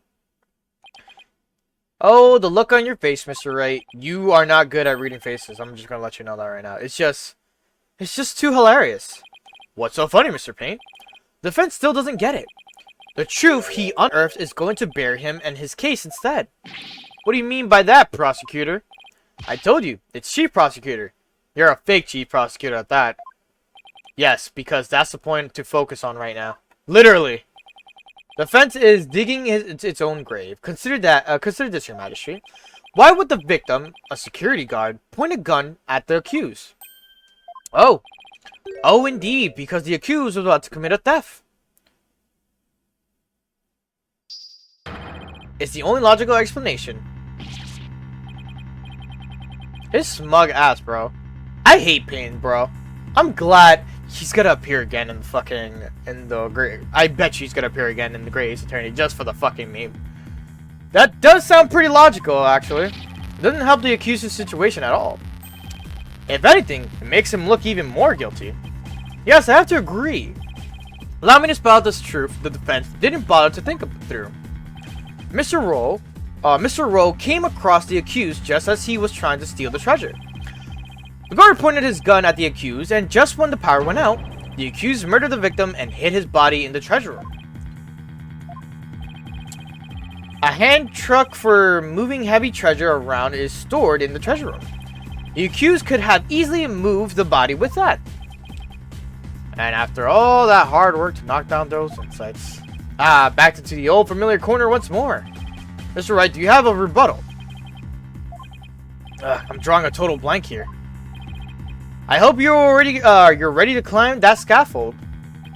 Ask you a question, Defense. I've got nothing. I can't think of any grounds for an objection. The only thing to do at this point is ask the defendant himself what happened, but I don't know if Albie will cooperate with me or not. Albie, will you tell us what really happened? You don't have to say anything, accused. Fall for his evil trap and you will only dirty your own soul. Albie, you have to tell me the truth. I can't help you unless you do. Mr. Wright, I'm sorry. Why? Why wouldn't you trust me? Is this it? Is this the end for both of us? No! Maya, I'm sorry. She still has the same hairstyle. I never met a real lawyer before. Everybody always told me they're bad. Bad people who help dirty criminals go free. I never thought a lawyer would actually try to help me. Would actually believe in me. Would risk his own life for me. I never would have even imagined it. Albie. So, that's why I lied. To try and save myself. But I'm not going to lie anymore. If you believe in me enough to put your life on the line, then I'm going to believe in you too. I like the little expression when he likes the little like, what? Allow me to explain. What time is it right now? 5:25. All right. Now we're talking. Time to finally get to the bottom of things. To be honest, I went into the treasure room lots of times to look at the treasure box. Even though the temple told you weren't allowed to go anywhere near it? Yes, I'm sorry. Mr. Roll even saw me once and scolded me. But that box is so beautiful, the way it glows in the dark, I couldn't help myself. Wait, it glows in the dark? That's right, it's covered in a special mineral called fluorite that makes it glow. It's absolutely breathtaking. It's really a shame they don't put it on display for the public. Can you imagine how many people would go on night tours of the temple if they did? In the end, Albie is still a businessman. Let me just adjust something right here on my left screen. Ooh, wait, hold up. A little bit lower. Just so I can see the... There you go. Alright. If only he applied such passion to telling me the truth earlier. Okay. I wonder how loud the music was, because if anything, I could just lower it from here. Oh, the music's not that loud. On the day of the incident, I was on my way to the treasure room again, when I ran into Mr. Roll on the great stairs. So these were not the treasure room stairs in the seance's vision. No, they were the great stairs that connect to the hallway. Makes sense. The vision wasn't clear enough to show us what was that on the top of the stairs.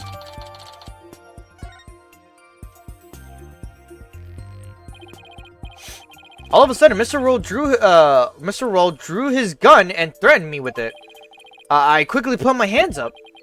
Mr. Roll, he acted so scary. For some reason, he had his scarf over his mouth. I couldn't read his expression at all.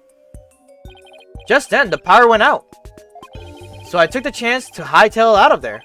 I ran for my life. Even now, when I try to think back on it, all I can remember are the gun and the piercing look in Mr. Roll's eyes. That must have been when I dropped the notice scroll. Which means someone else brought it to the treasure room along with Mr. Roll's body. Did Mr. Roll say anything to you when you ran into him on the stairs? What is it, Albie? I have no idea why, but he asked me a strange question. Did you steal it? He said. What? I'm sorry. I'm sorry I didn't say all this before. I didn't think anybody would believe me. I grant a grand speech, one that confirmed my suspicions that you were the thief. Objection! But that might have just been the victim's misunderstanding. Where there's smoke, there's fire, as they say. The victim must have had good reason to be suspicious of the accused. Why does every new piece of information have to seem so incriminating? Shadu. What do I do, Shadu? And what better reason to suspect the boy than seeing the treasure box in his hands? Well, no, that doesn't make sense because he says, "Did you steal it?" Meaning he doesn't see it with him then. In the course of his rounds, the victim must have noticed that the treasure had been stolen. And then, just after that, he ran into the accused, "I'll be your guard." Or your guide. Jesus, I keep saying your guard. Your guide. No, that's not what happened. Therefore, the one who stole the treasure and killed the victim can be none other than the accused. He's fucking 9.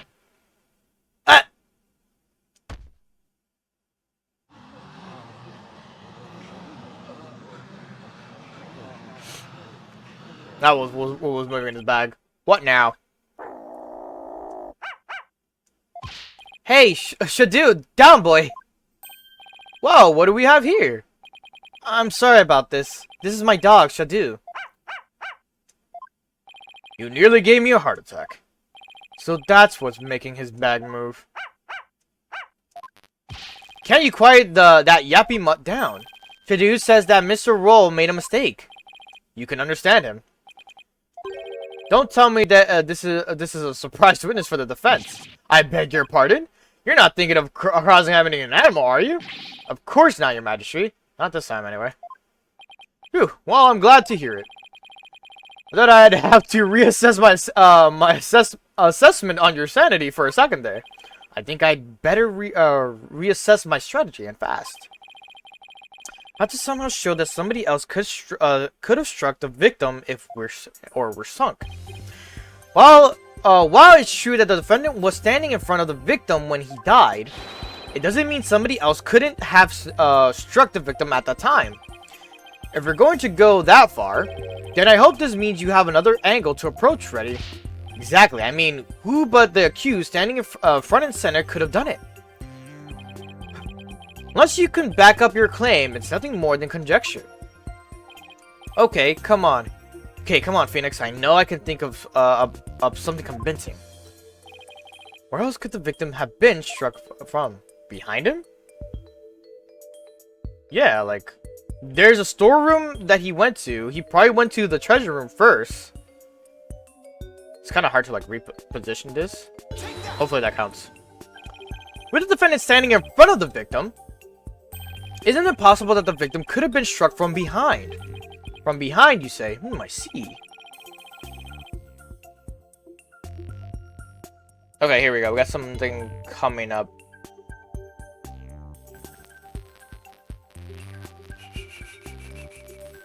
Oh, here we go. We got something coming up. Yes, I suppose it's not outside the realm of possibilities. Good. Now at least I have some breathing room. But who do you suppose it could have been? Oh, the true culprit, naturally. The one who actually committed the theft and murder. The true culprit, and I suppose you have a true timeline of events to go along with that. I should have known I'd have to explain everything. Alright, if we assume the true culprit struck the victim from behind, then that means... After going to the treasure room and stealing the treasure, the true culprit tried to escape. But then Mr. Roll appeared, making his rounds. I imagine the culprit then quickly hid in the storeroom at the other end of the hallway. You're grasping at straws, Mr. Wright. Admit it, you have nothing but baseless conjecture. I'm going to look for something to base it on right now. Albie, when you ran into Mr. Roll in the hallway, was there anyone around the storeroom area? I don't know. There might have been somebody there, but I couldn't see. I was only halfway down the stairs, so I couldn't see the ends of that hallway. I see. Swing and a miss. Oh, Shadu says that someone was there. I see. Thank you for that. Thank you for that. Too bad his testimony is inadmissible. You think this is a joke? Maybe the defendant didn't happen to see this other person. But that doesn't mean the true culprit couldn't have been there in the hallways. Your desperate floundering is getting hard to watch. but I will enjoy watching you sink. What are you talking about? Unfortunately for you, only the accused and the victim were there in the hallway at the time of the incident. How can you continue to make that assertion? Because there was a witness. A very reliable eyewitness. Yeah? What? Your Majesty, the prosecution would like to call its witness to the stand. Calling an eyewitness to the stand, It's been decades since that's happened. And unlike the defense's witness, you can rest assured that there are no pets involved. That was a low blow. Very well, I'll allow it. And now for something we've not heard in quite some time. Bring the witness to the stand! Excuse me.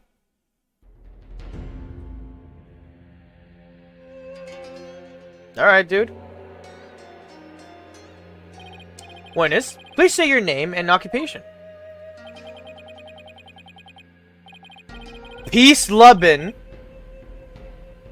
and Dennis and Distan Anderstanden. Peace Lubin Anderston. Andy Standens. And the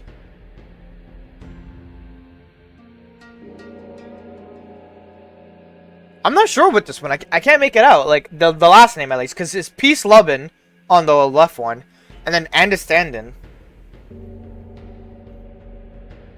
Oh, like, understanding? Or standing? Understanding?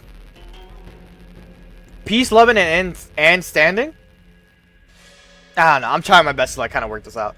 The name, and I'm like, Temple's head mug. Can you dig? Oh, if it wasn't Instructor Anderson, you're the eyewitness. Instructor. Not only is Mr. Anderson Temple's head monk, but he's also a renowned Domelin expert.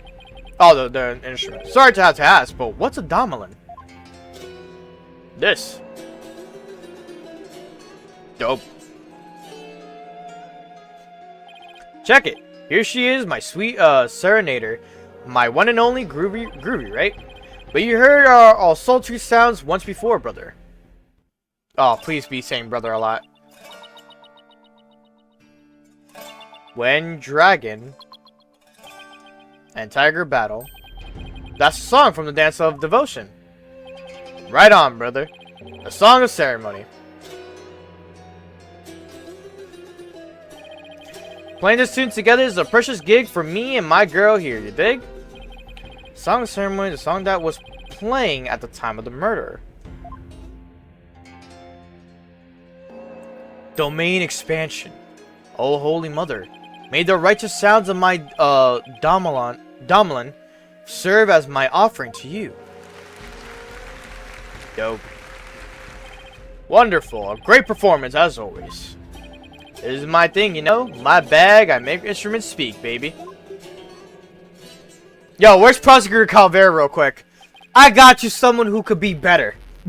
By the by, Majesty Pops. No Domelin class today. No, I'm afraid this trial has gone into overtime. Thanks to the lawyer over there. The class the judge wanted to attend was a Domelin lesson. Well, you know what they say, baby. Never trust a lawyer, man. Domain expansion.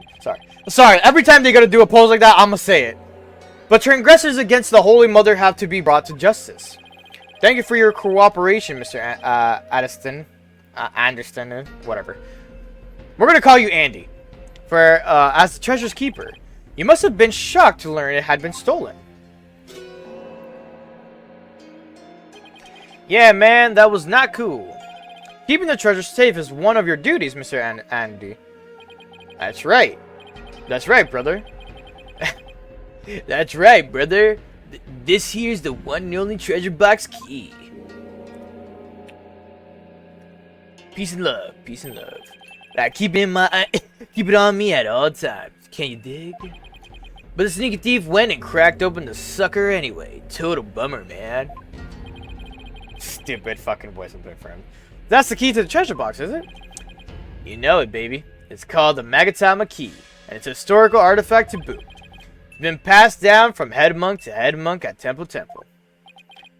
The Magatama key, huh?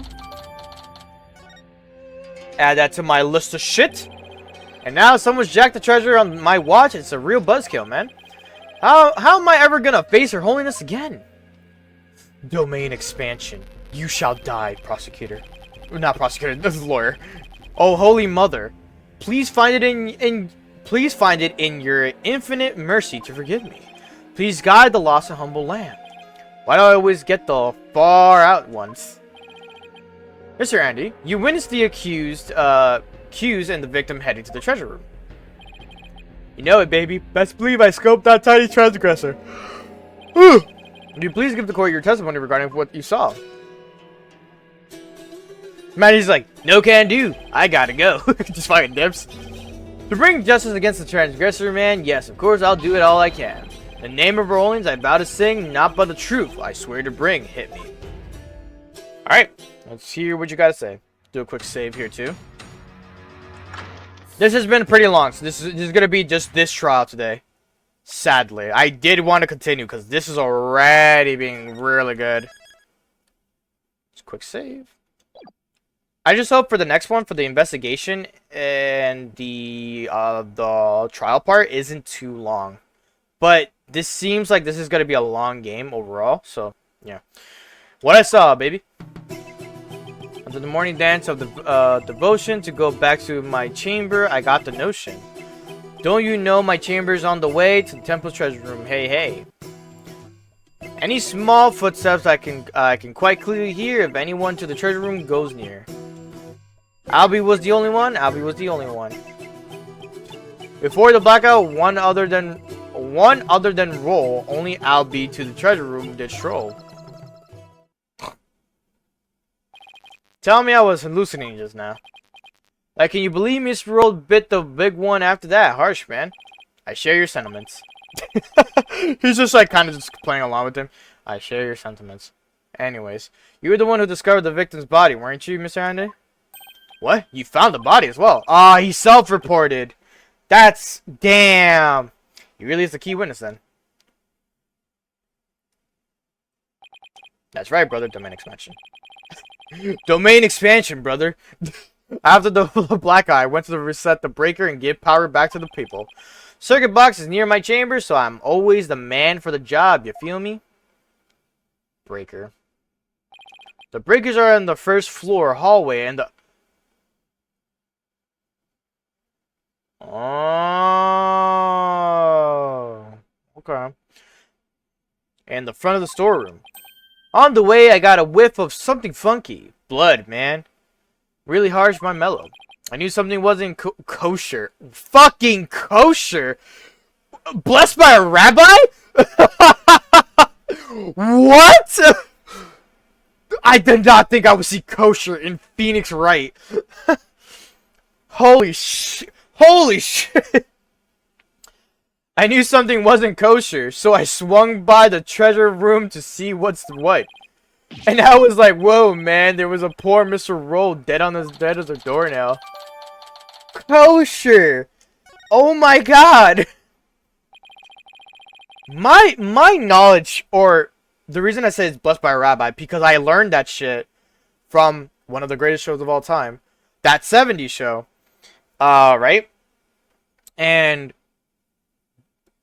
it was a scene where it was Hyde and Kelso like arguing right before they're going to like camp before their graduation thing. They were like arguing something, and he's like, you know, you're something, blah blah blah, this and that, and he's like, what's a good word? Like what can I say to him? And then Eric just goes, kosher. What does kosher mean? And he's just like, blessed by a rabbi. He's like, oh, burn! And he just fucking runs off. And I'm just like, that is the funniest shit ever. But that's where I learned kosher, on a little side note. In the interval between the end of the dance of devotion, I can't believe I went through such an fucking little intermission with that, and the blackout. The only ones who went to the scene of the crime were the victim and the accused. So you see, Mr. Andy, unassailable account is what led to the accused's arrest. Hold it! Isn't it possible that the murder took place before the end of the dance of devotion? I'm afraid that's not possible. The victim was the performance hall until the very end of the dance. He was. Would you like some proof? How's this? A photo taken by a tourist of the morning dance of devotion. Phoenix goes like, oh, that's actually my photo. My, what graceful dancing. I can almost hear the sound of Mr. Andy's Domelon now. Payne's right. That's Mr. Roll on duty. Oh, in the middle. Never underestimate the incredible Payne. You're incredibly fucking stupid. So in addition to Rafa's insights, he had backup evidence lined up too, huh? Payne doesn't believe. Payne just has shit backed up in case if something happens like this. As head monk, my monks in training are like my own kids, like family. Can you dig? Can you dig it? I should have taught Albie better, man. Before Her Holiness, the Holy Mother, oh, Albie, confess your sins, my young brother. Head monk Andy, I didn't kill Mr. Roll, so I don't have anything to confess to the Holy Mother. What? Bogus little man, your faith is weak, like a wet paper bag. Are you feeling me? Spare the rod, hey baby, spoil the child, not maybe. Wait. Oh, I thought there was a song playing along with his like tone of how he's doing. When he plays the song again. Her Holiness is magnanimous, son. If you confess your guilt, she'll forgive you in the Twilight Realm. I don't suppose she could forgive him in this realm first. Defense, please begin your cross-examination. Will do, Your Honor. Thank you for that. Cross-examination.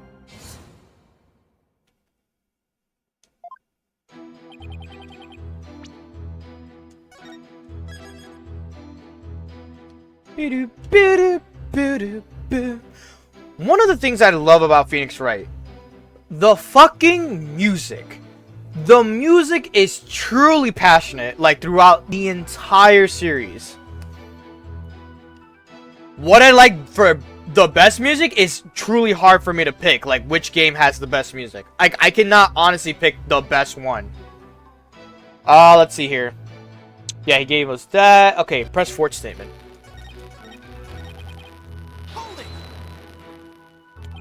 How could you tell it was Albie just from the sound of some footsteps? Albie's practically family, man. The smooth groove of his shoes are easy to pick up. But how do you know he went to the treasure room? Didn't you think it was possible he went to the storeroom at the other end of the hall? No way, man. I saw him with my own two eyes. You saw him? Okay, hold up.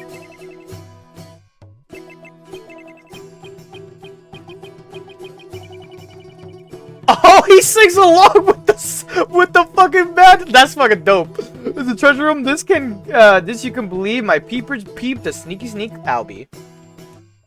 And tell us where it is you stood when you saw the cues, if you would. Good rhyme. Where are the footsteps? I looked out the window. There's a fucking window there? From my window, I can see the window of the first floor hallway across the courtyard, you dig? And though that window, I saw Albie walking into the treasure room. Should I have him add the statement? Yes, add the testimony.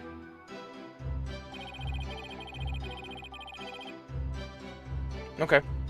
Could you please add the statement to your testimony, Mr. Andy? You got it, brother.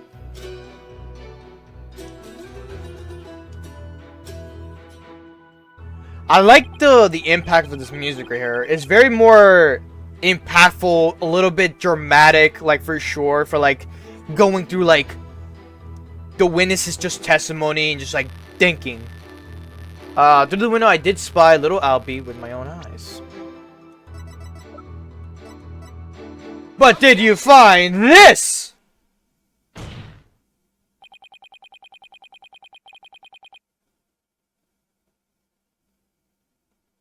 Okay. There's something off about that, Mr. Andy. My music is off? I'm sorry you feel that way, man. Maybe the vibe ain't topping the charts where you're from. What's your poison? Orchestra? Jazz soul? Kind of J-rock, but we're not there. Right? We're not in this conversation right now for that. Let's move on.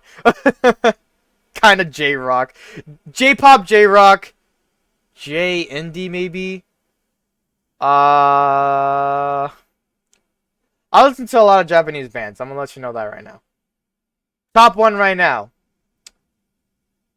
I'm biased with this one, Asian Kung Fu Generation. But second one is Polka Dot Stingray. So if we want to exclude Asian Kung Fu Generation for whatever reason, Polka Dot Stingray. Check it out. They're so good. Music, vibe, like just crazy good. They have variations of other like songs. Some are like slow, some are like really poppy, some are like hard, not hardcore rock, but like pretty like, you know, impactful. I love the vocalist. She's the love of my life. I love her in every way possible. She deserves the world. Anyways, there's nothing wrong with my ears witness, but something's not quite right with your eyes.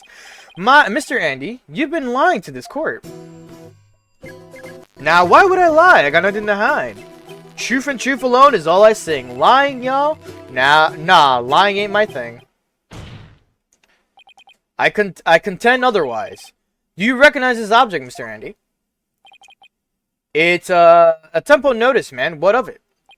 In this notice, the following instruction to the temple monks is written. All of the hallway shutters will remain shut for today's dance of devotion. What you talking about, Phoenix? What you talking about, Phoenix? I'm talking about the fact that from your chamber, you couldn't have seen anyone going into the treasure room through those shutters. Looks like you didn't get the memo. No way. I don't believe it, man. If you don't believe it, why don't you read the notice for yourself? Let's see. Something will something for something. Is that your idea of reading? I'm not so hot at reading Kuranese, man. I usually get one of the other monks to read stuff for me, you know? Doesn't that make your duties as head monk a little difficult? Hey, cut me some slack, man. I only moved to this country 6 months ago. 6 months ago? And you're head monk? Alright, so I'm fucking framed for like a black lawyer, like as in like I'm like the bane of existence of lawyers. You come in 6 months ago, you're head monk. The fuck? So, how did someone who's only been here 6 months become head monk of the temple? Please! How little you understand. Religious faith can't be measured in months of years. I've only been an adherent of Curanism for 3 months myself. This whole country needs a fucking fixing. The Holy Mother's teachings really spoke to me, prompting me to stay in this country. Or was it the fact that there are no lawyers here that spoke to you?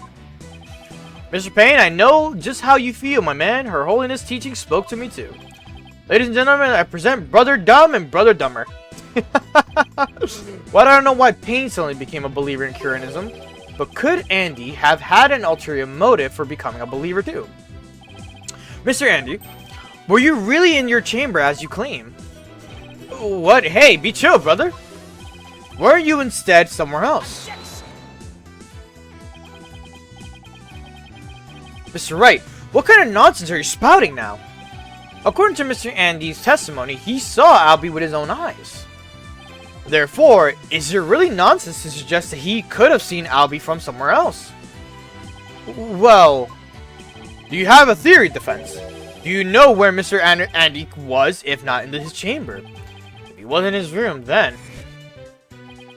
If Albie had gone down the hallway towards the treasure room, there are only a few places he could have seen Albie from.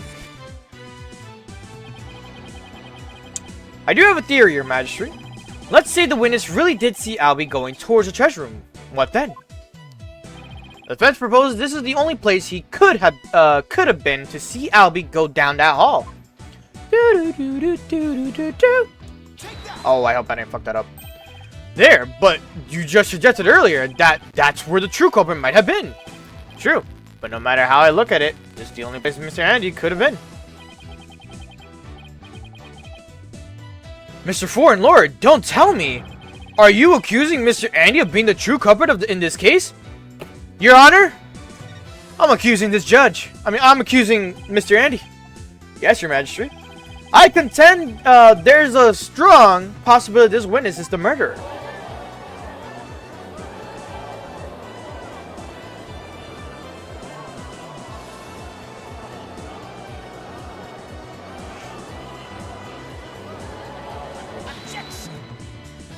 How dare you be so disrespectful? First you criticize her benevolence and insights, now you accuse the head monk of murder? This is the only place the witness could have been. If he was here, he could have struck the victim down from behind and moved his body to the treasure room. That's nothing but groundless conjecture. And there's one more thing. Do you remember what was said in the opening argument? The opening argument.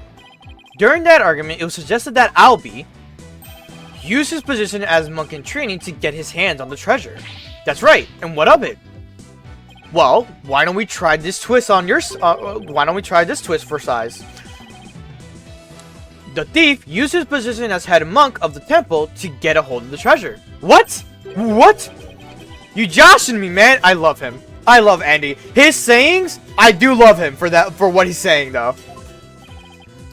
The key to the treasure box has been passed down from head monk to head monk. What better position to be in if you want to steal the treasure? You can't possibly be serious. Does this mean you're claiming that Mr. Andy, Oath of Fate, is nothing but a lie designed to get him close to the treasure? The witness hasn't been truthful in his testimony to this court, so clearly he isn't above lying. Didn't you swear to the Holy Mother that not but the truth would you bring? In light of that, I don't think it's unfair to call your faith into question. This is ridiculous. Are there no limits to what the lawyer will say? I mean, lie. Oh.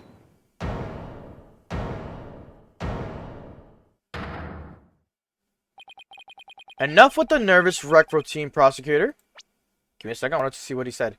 I mean, lie is such a strong word. Maybe it was a mistake. Hold it. Oh, yeah, he said hold it. Enough with the nervous wreck routine, prosecutor. You're just embarrassing yourself, man. What? What was that, Mr. Andy? Lawyer, man. You really are the lowest of the low. You've gone and said something I can't forgive. Domain expansion. By the Holy Mother, you shall perish. Alright, you called my belief into question, my faith in the Holy Mother. And nobody gets away with that. Yeah? Let's see. I like how they didn't want to make his nipple more clear. Oh, what the?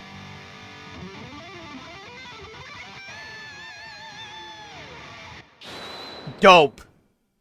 I don't know how you did that riff, but dope. What on earth? That music is making my ears bleed. He just has fucking, like, amps next to him now? Where did these come from? This is the music of my soul!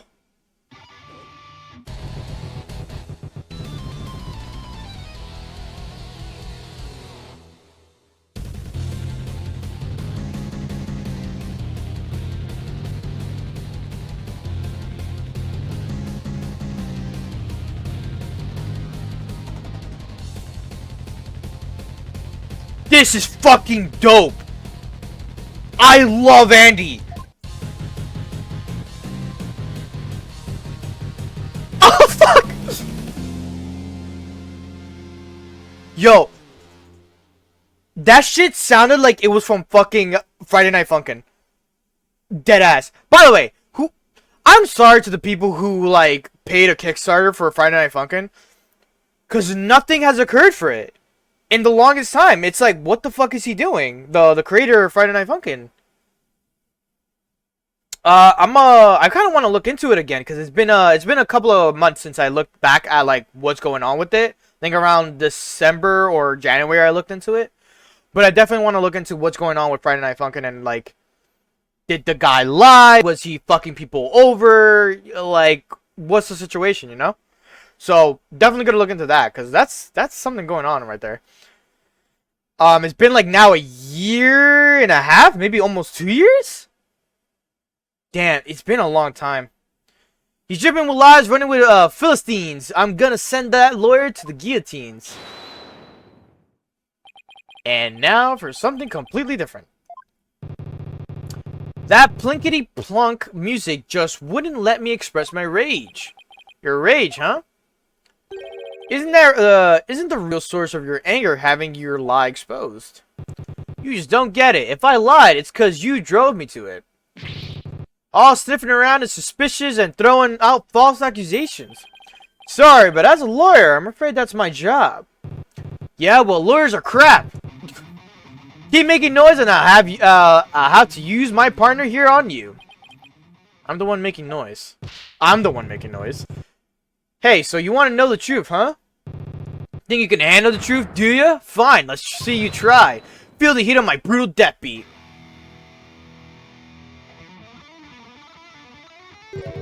Savage, right? Sweating bullets, ain't ya? He reminds me of a boss that you could find on fucking, fuck, what was it called? We played it recently for the life of me.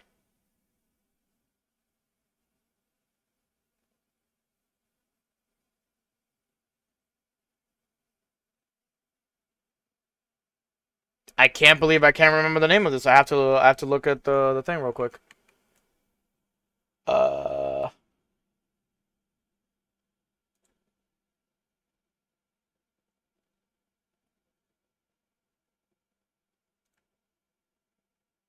Lollipop Chainsaw. He seems like a boss you could fight in Lollipop Chainsaw. I feel like there was something similar to him though. It's just so funny. Yeah.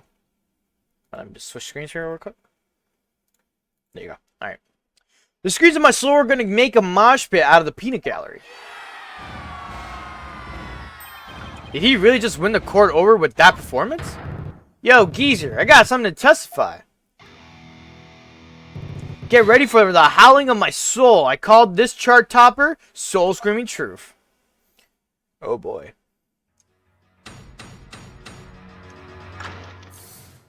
By the way, this game is capped at 30 FPS. I don't know if I can improve that.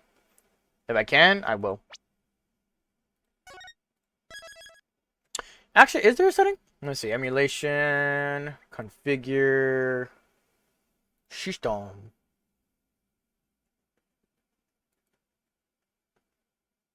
Wouldn't it be graphics? It would be something else. System. General. Web design.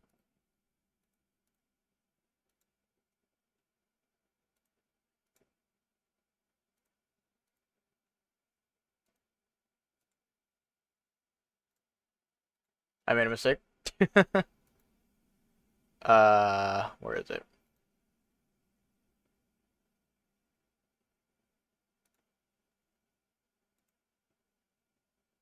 Oh, that's nicer for me. I like that. Alright, sorry, I was doing something completely else. Yeah, I already saved. I saved. Yes.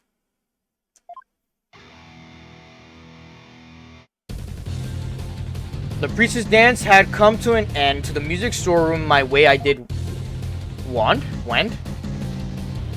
Death truth is what you dread. Hearing me shred from my spot in front of the storeroom, I saw Albie creep into the treasure room.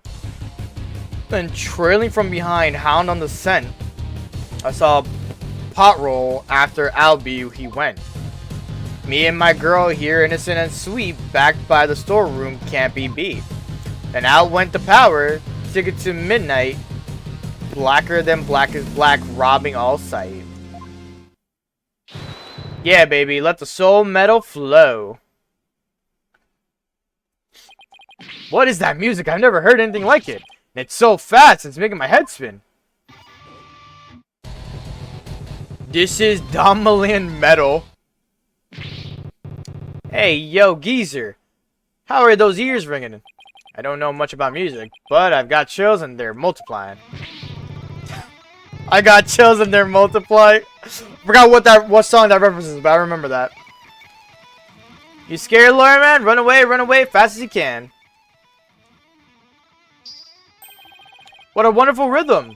The perfect accompaniment for further deliberations. Now, Mr. Andy, what did you go to the music room? What? What? Music storeroom 4. Hey, I went to put my Damalon away. She's my precious partner. Gotta give her a good rest after playing in the right. But then why did you lie before? Because you send me to hell. You'd send me to hell, huh?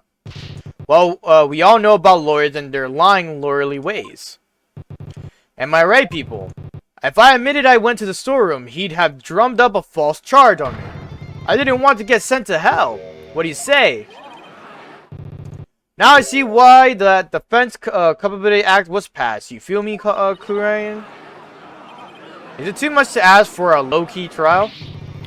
Now are you punks ready to rock or what?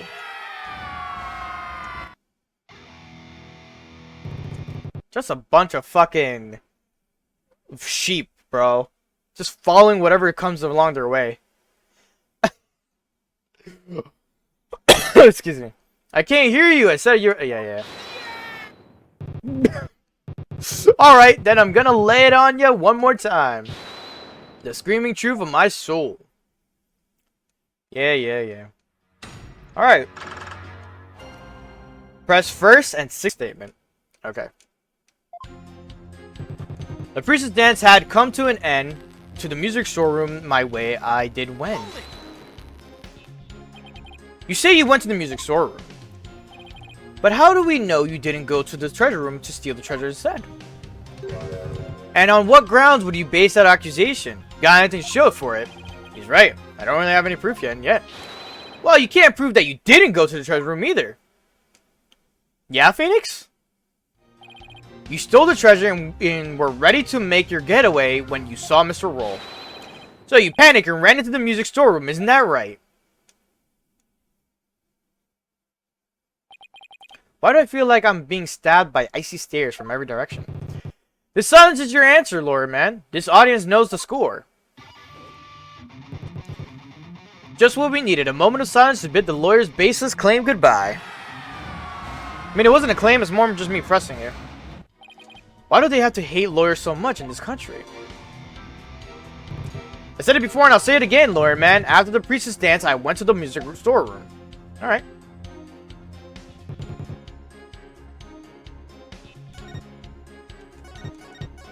Sixth statement, right?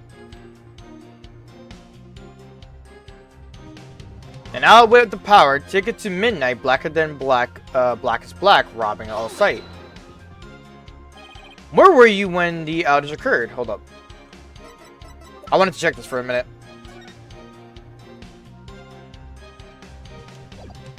The music room is in here. Where were you when the power outage occurred? Like I said, I was in the music storeroom. My girl had been sounding a little off, so I had to get her back in tune. Isn't it true that you were actually in the hallway at the time? The hallway, you say? Why would I be in the hallway? You were waiting for Mr. Roll to come back from his patrol of the treasure room. Now that he discovered that the treasure had been stolen, you were going to kill him. Lawyer man, just as always, so full of bull, spewing noxious lies and pulling the wool. Filthy lawyer, through and through, and I ain't never ever gonna forgive you. Utter lies with no evidence. As always, his claims are just Hey, nice prosecutor. I'm picking up what you're throwing down. Someone stop their jam session, please. Oh. You made your assertions clear, defense, but your argument is rather unsustainable. Whatever. That's not good? Hehehe. What's so funny? Peace-loving Andy. Peace-loving Andy is now his new name. Nevertheless, the possibility is still there. You can't deny the witness could have killed the victim under cover of darkness. You're forgetting one very important thing. It seems you've forgotten that the outage happened by chance, not design. Oh, that's right. I did forget about that. It's not like the witness planned the outage so he could take advantage of the darkness. And without darkness, it would have been hard to sneak up behind Mr. Roll and kill him. Right, even I would notice someone coming up behind me. Well, defense, what do you have to say about that? What can I say about that? Mr. Wright, your claim is completely without merit. Unless you want to argue that the witness somehow magically made the outage happen. Well, maybe not magically, but... Wait, that's it. I contend to, the witness could have made the power outage happen, with no magic necessary. What? You have a theory, defense? All he had to do was make use of something shown on the diagram. What did he use? The breaker. Take that!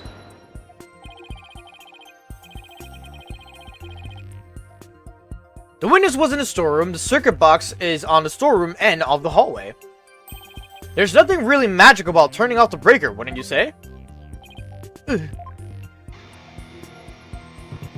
Nice try, but that theory doesn't hold water, lawyer man. And why not? You're saying I turned the breaker off and then snuck up on Mr. Roll and hit him. In pitch black darkness. With no source of light whatsoever. That what you're saying? Ha ha ha. With the lights off, the hallway is blacker than the 100 Midnights.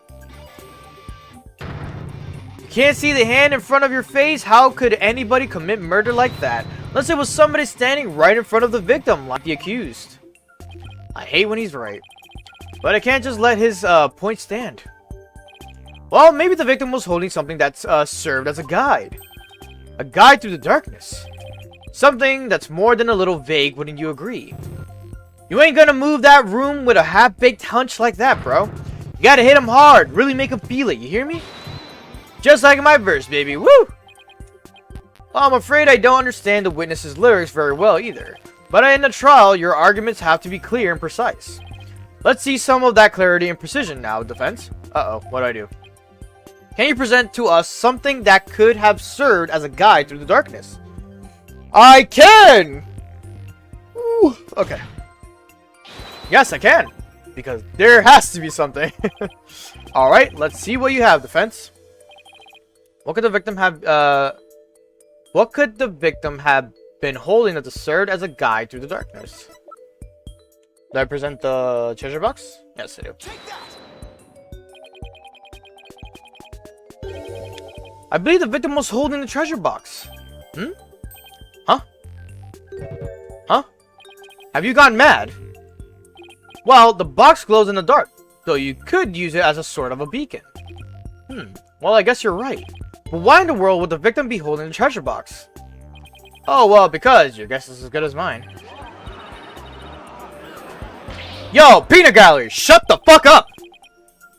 It's like, they're backseaters, bro. Like, shut up. Just let me fucking do this thing. There's no way to win them over. Phoenix, don't even try. Just fucking tell them to shut up. Defense. Are we going to be needing those tongue shears after all? No, your majesty. Yeah, man, do it, do it. Then we can jam out to this lawyer's shrieks of pain. Better get those screams of agony out now, lawyer man. What, you still have the tongue to scream with? I, guess I better come up with a reason, no pressure or anything. As to why the victim was holding the treasure box, it can easily be explained as thus. Brain, don't fail me now. What reason could the victim possibly have had the holding of the treasure box? The victim was holding the treasure box because he was the thief. What? It's an idea I just happened to stumble upon, but I think it just might be the answer, and it would turn the whole trial upside down. Hello, defense, are you still with us? Let's hear that easy explanation you promised. Isn't it possible that it was because the victim himself was the thief? The victim? The thief?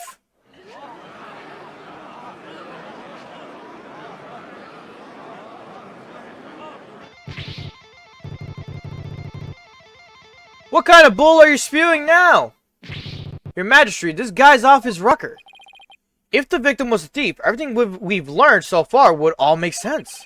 And it would give us a completely new way to interpret the victim's action. After the morning dance of devotion, Mr. Roll went to the treasure room. He grabbed the box that contained the treasure and started to take off with it. But then he ran into Albie on the great stairs. That's why Mr. Roll pulled his gun on Albie. Then when the blackout occurred,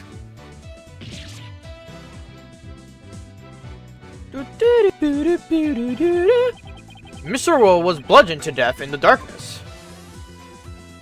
This explains why the victim would be holding the glowing treasure box in the dark, and how it would have been possible for someone other than the accused to kill him.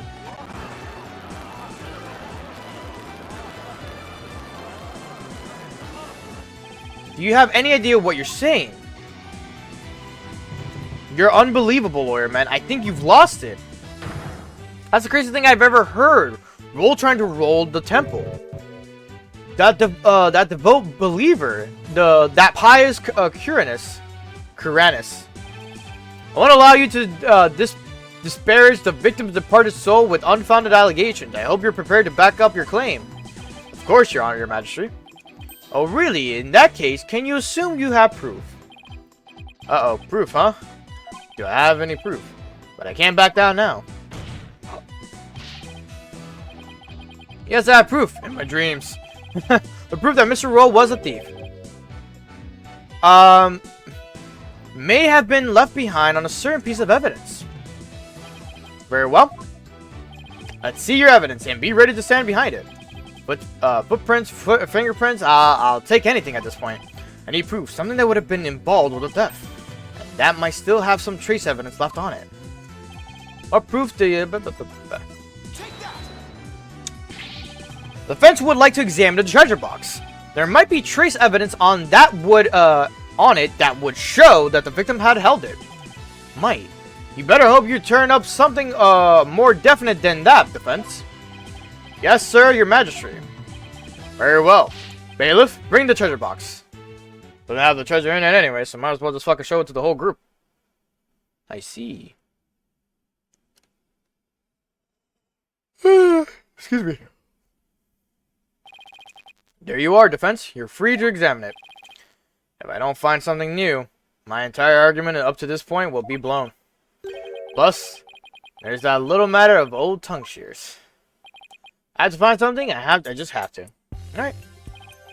Now, to make sure I remember how to do this, I can rotate the evidence by sliding the touchscreen. I can zoom in or out on the slider on the Yeah, we got it.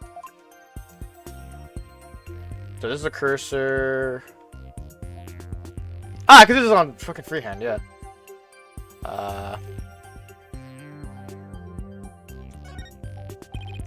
The lid in the back was forced open. But while the victim was holding the box, the lid must have been closed. I'll try closing the lid too.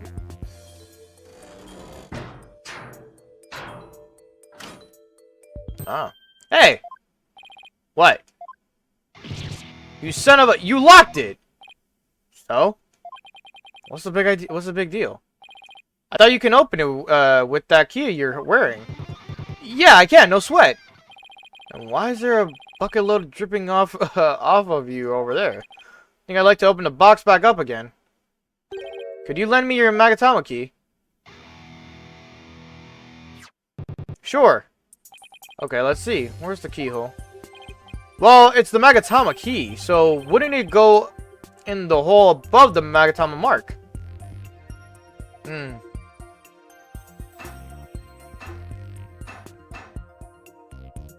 Huh? It won't open. Would you look at that? The thief must have busted the lock when they forced the box open. Really? Because I'm not so sure about that. Alright, that's been updated. Okay. In any case, I better take another good look. I have to find proof that the victim was holding this box.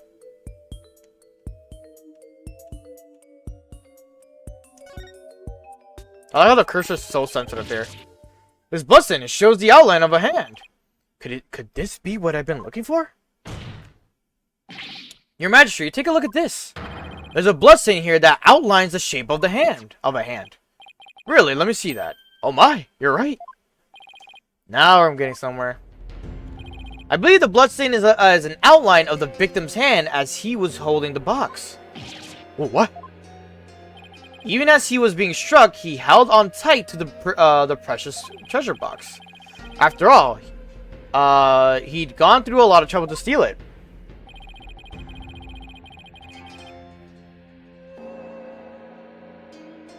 Okay. Bloodstain from the head wound splattered across his hand and onto the box. Your Majesty, don't let yourself be taken in. It's just more of this lordly deceit. Do you not see what's on the thing, Payne? Or do you need to take off your fucking sunglasses indoors? There's only one man who I allow to have sunglasses indoors. That's Eddie the Hyena. Respect, bro. What do you mean? Mr. Wright, where is your proof that the outline is that of the victim's hand? What? I should have seen this coming. Either show proof or prepare to meet the shears. Or you could save us all some time and bite your tongue out now and submit it instead. That I did not see coming. Well, defense, how about it? Do you have proof that the outline is of the victim's hand? Where would the proof of something like that even be? Please submit your evidence at this time. Crime photo. Got it. That's the evidence that's going to save my beloved tongue. The tongue that has gotten me out of bullshit. Mr. Payne, despite your claims about my forked tongue, it just so happened that I have proof you require. You do? That's right, here in this crime photo. It is. Where? Defense, please point it out. What proves that the bloodstain outline on the box is that of the victim's hand, you ask? Just position it a little bit better, a little bit lower. There you go. Mr. Payne, take a good look at the victim's hand. Good gentlemen. See this? That's blood. What? If we place Mr. Roll's hand inside the bloody outline, you think the blood on his hand would complete the splatter?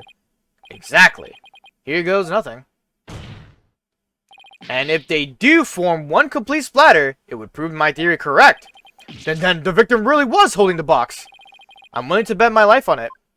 Literally, I'm already doing that now. Oh! Wait! Wait, which one is this one? Oh! Is this the new one? Mind you, I did hear all of them before on a playlist of like all the corner themes. The event reasserts that the victim was the thief who stole the treasure box. You can't be serious!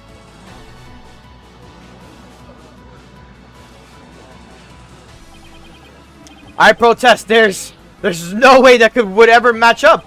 I said that ah! Talk about tongue karma. Sounds like he just bit his. What's the matter, Miss Payne? Did your forked tongue get tangled up in there?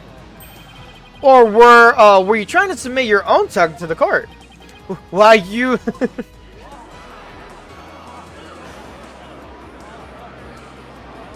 Lying lawyer.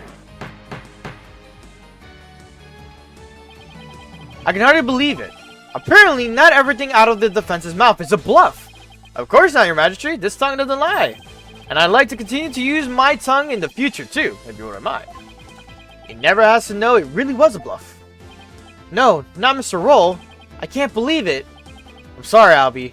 I know it's upsetting news. He must have needed the money badly, prior to support his family. After all, he even gave up his dream of becoming a monk to help them. Oh, so that thing Mr. Rolls would say to me. Albie, you train hard and make sure you become a monk one day. Don't end up like me. Oh, damn. Yeah, he was probably warning you not to end up a thief. Mr. Rolls. Now wait just 1 minute. If the victim was a thief and he was holding the treasure box, then that means Mr. Roll was holding the murder weapon when he was killed. Oh, that's a very good point. It doesn't... If the victim was holding the treasure box, it couldn't have been the murder weapon. Which means the real murder weapon must have been something else. The real murder weapon was something else. The bloodstain was thought to have gone on the box when the box was used as a weapon. But it turns out that it wasn't the case. The blood splatter onto the treasure box the victim was holding was when he was struck with the real weapon. That's what really happened. Isn't that right, Mr. Andy? Are you insinuating I'm the one who used the real weapon? Are you saying I'm wrong in my Andy standing? As an understanding? Good one, Phoenix. Good one, Phoenix. You're gonna sit there and say that I'm wrong, dog? You're gonna just fucking stand there and say that I'm wrong? You got me riled up, Lord man. I feel a song coming on. Looking for a weapon that just doesn't exist. Pathetic lawyer man dropped into the abyss. Despicable lawyer man, yo, you make me sick. You can disappear just like a magic trick. Worthless lawyer man done in by a weapon. For you, miserable wretch, hell doth beckon. Yeah. I know I don't need you to remind you, defense, that your life is on the line. I know, your majesty. Yeah, you're prepared to risk it on this mere idea of the real murder weapon.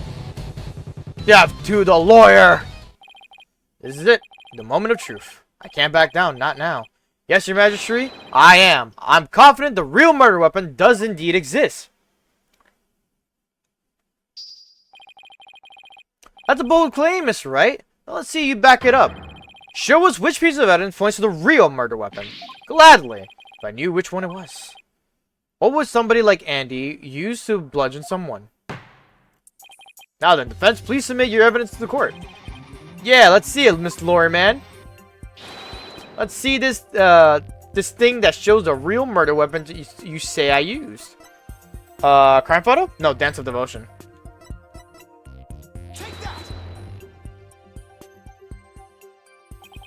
What I'm about to present is really nothing more than a possibility, but this thin thread is all I've got.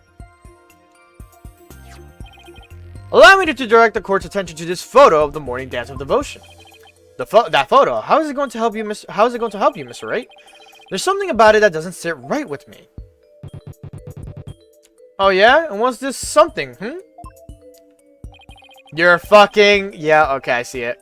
This thing here is odd, to say the least.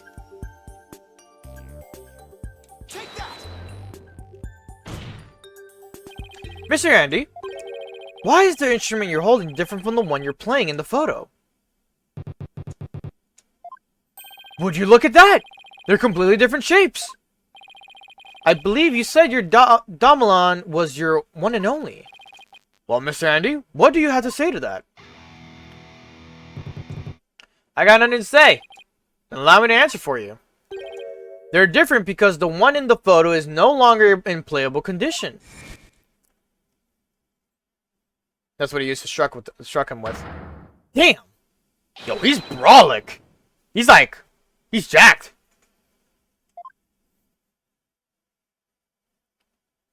Like, compare that scene to what he looks like right now, doesn't really show it that much. Like, I'm like, oh, he's got muscle, you know, he's kind of like built. That motherfucker, like, jack fucking swinging that shit. My old partner wasn't doing so hot, so I brought her sister along, that's all. Not a big deal, lawyer man. In that case, please submit your old Domelon to the court as evidence. Too bad you're too late. I got rid of her yesterday. You what? Burn her up with the rest of the trash. Ash to ashes, baby. No! He's already destroyed the evidence. I see more trash right here in this court that needs to burn into the fires of hell. Lawyer trash. Oh, I gotta mention something of why my stream was a bit later than what I was intending it to be. Now there's no proof to show. Once I get to a certain point. Oh, come on, that was pathetic. Your agony can sound better than that. Where's the great scream of yours? This can't be how it ends. I think I've heard enough. I seem the defense is unable to produce the evidence it needs to prove recitation. But your majesty, that's only because the witness destroyed it. Evidence is everything in court. Don't tell me you've forgotten the most fundamental principle of our profession. Without sufficient proof, your claim that Mr. Andy is the murderer is no more than conjecture. Ah. I didn't even get to read that. There's the pain expression I've been looking for. By the way, there seems to be one more thing you're forgetting. What is it now? You accused Mr. Andy of being the thief, but the real thief turned out to be the victim. Uh-oh. And with that, Mr. Andy's purported motive for murder goes out the window. Great point, prosecutor. You tell him. If I had been there, I would have just collared roll and gotten the treasure back. There wasn't any reason for me to kill him now, was there? There's no good counter argument to that. It sounds to me like Mr. Andy has been completely wrongfully accused. Unfortunate as it may be, I think it's time to hand down a verdict in this case. Not good, not good. Defense, I trust you understand what you yourself received for taking on this case. Shut up! What do I do? The murder weapon's been destroyed and now I've got no motive. Poor Albie will be convicted and I'll lose my life too. Mr. Wright, you wasted this court's time and disparaged whatever everything we hold sacred. We should change you with the least magistrate in addition to the crime of abetting the accused.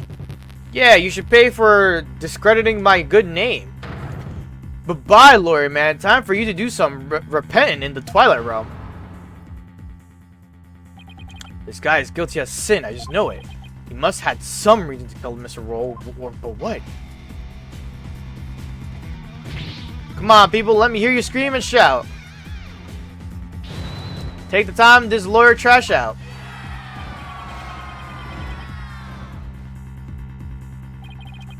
The thing to do at the time like this is to turn my thinking around. I should have been trying to figure out what Andy's motive was. I should be thinking about what kind of situation would give him a motive. Did you steal it? We know that Mr. Roll was the thief and that he has gotten his hand on the box. So then why? Why in the world did he ask Albie with that question? What about the treasure box would have been prompting him to? Defense, what's gotten into you? Now I get it. Now it all makes sense. Like Polkanka, man, what you're trying to say? Muttering and squealing to yourself sounds like you're not just something loose upstairs. Your Majesty, please hold off your ruling for just a little while longer. Don't tell me you're going to start begging for your life now. No, Your Majesty, that's not it. It's just that I realized something important. We've been operating under a serious misconception this whole time. Misconception, you say? That's right. A mistaken notion about the treasure box. But could this really be true? If so, there's still a lot to figure out.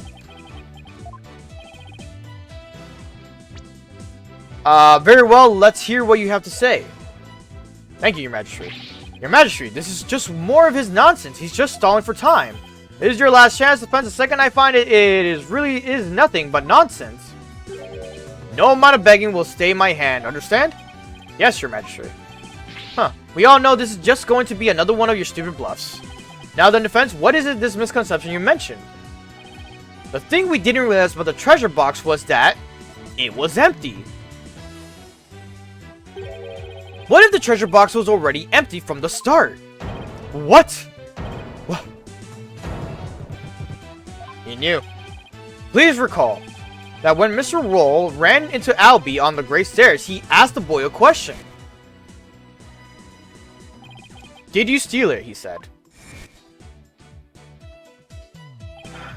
Also recall that Mr. Roll was holding the treasure box at the time. So why then did he ask Albie the question that he did? That is a bit peculiar, isn't it? Not at all, Your Majesty. Not once you realize that by the time Mr. Roll got to the treasure room, the treasure box was already empty. I beg your pardon? Mr. Roll suspected that Albie had gotten to it first, which is why he confronted Albie when he ran into the boy on the stairs. But how would the victim have known the treasure box was empty?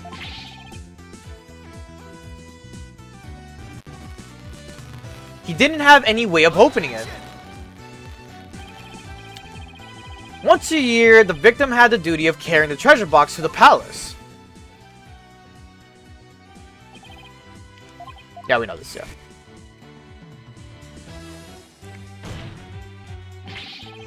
He would have been able to tell by the weight when he lifted it that the box was empty. Ah, I see. Yes, I suppose he would have been able to tell, wouldn't he? Mr. Roll most likely decided to at least steal the empty box. It's an important historical artifact in and of itself, after all. But what's your point, Mr. Wright? What does any of this have to do with Mr. Andy? My point is this. It gave Mr. Andy a motive to murder the victim. A motive? Mr. Andy, keeping the treasure safe is one of your duties, isn't it? So if anyone had found out that the treasure was missing, you would be accused of incompetence. From the moment Mr. Roll discovered that the treasure was gone, his fate was sealed. Because you decided then that he had to be silenced forever. But that's absurd! People do things for absurd things, bro.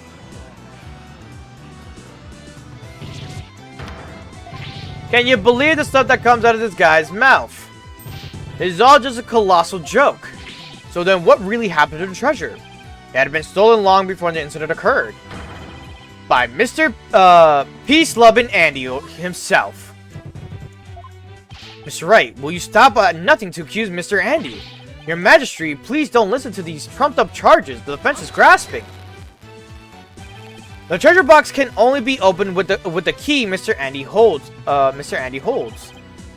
Who else could have stolen the treasure? As I said, the accused stole the treasure by forcing open the box. Your Majesty, I call for a swift ruling. I'm not ready to give you my verdict yet. What? The defense has successfully presented a new possibility in this case. Yes, finally, that tiny shred of hope. Mr. Andy, would you care to make any statements in response to the defendant's claims?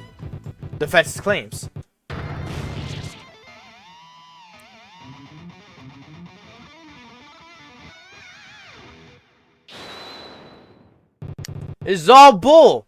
My noggins are a rage cage and is ready to explode, baby. Instructor Andy, please calm yourself. I'm not gonna take it. No, I ain't gonna take it. I dutifully watched over that treasure with pride. And now I'm getting accused of stealing it. This lawyer is a lying scumbag. Eep. You better believe I got something to say. Open up your ear holes, sheeple. Let's rock.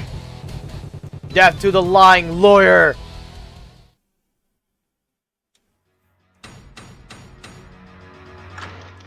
Alright. Lying lawyer. Awkward spot to do that, but it's fine.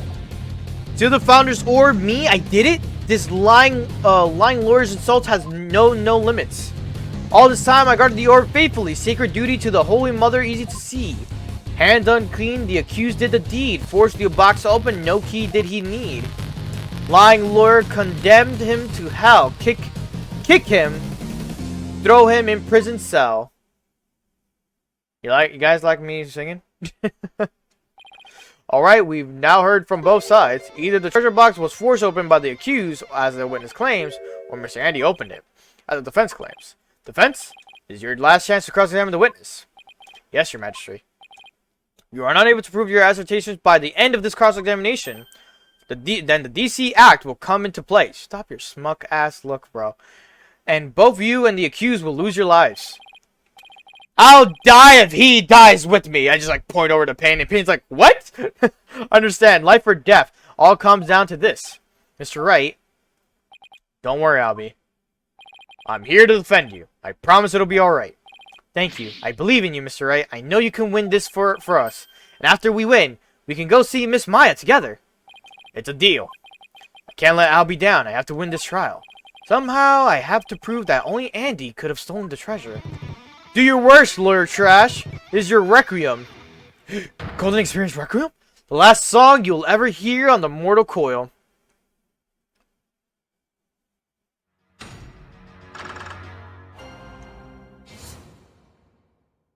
Alright. Press the third statement. Hold it! The defendant didn't force the box open. That's a lie. In fact, you're the one who opened it, isn't that right?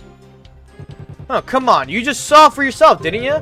The lock was busted on account of the box being forced open. Oh, yeah? Well, there's your proof right there. Score 1 for the metalhead. Look, if the accused really didn't try to force his way into the box, then how do you explain why the lock was busted and wouldn't open up for you earlier? How to explain why the box wouldn't unlock earlier? Maybe there's a different way to open it.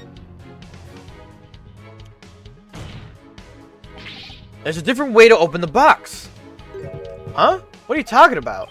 There's a secret trick to opening it, to protect its contents from being stolen. And you're the only one who knows how it works, isn't that right? Are you for real? You've been watching too many movies, Lawyer Man. What movie has that? Ah, so you're one of those tourists. Honestly, Mr. Wright, did you come expecting magic and mystery around every corner? The fuck do you think I'm at? Like Aladdin? Well, have you know, Defense, the kingdom of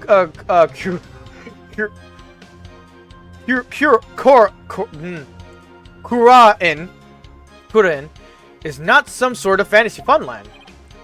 But what about Final Fantasy? He just kind of pulls that out.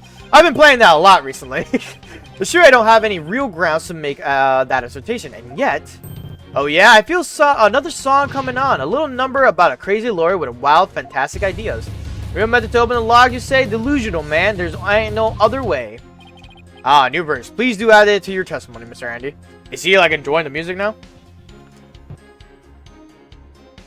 Excuse me. Then we do press on this statement. Press this statement. There must be some trick to it. Delusional, am I? We'll see about that.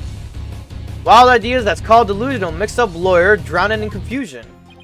Indeed, the defense's sinful wrongdoing has made him lose touch with reality. Let's hear what'll it be for the sinner's flight of fancy. Nothing, because I'm not the delusional one. I just know there's got to be some secret trick to opening the treasure box. Oh, really? And where exactly is the secret hidden? The secret is obviously hidden in the key. I just noticed it. There's obviously some secret hidden in the key. I'd like to examine it, if you please. You don't know when to quit, do you? Here, go ahead. Examine it all you want. Nothing. I don't see a thing. Well, defense, what have you discovered? I'm afraid I haven't discovered anything, Your Majesty. Here, I'll return it now. I told you, didn't I tell you? Yes, you told me. There's just no reasoning with this man. The accused forced the lock open. There's no other explanation. That's right. He desecrated the box by opening it without using the minima key. Wait, what did he just say? I'll sing it as many times as I have to get it through your thick lawyer skull. Only the minima key unlocks the treasure portion. Reap the founder's displeasure. Sheep! The lot of you! For the forgetful defense's sake, could you please add that to your testimony? If I have to, carve it into your brain, lawyer man.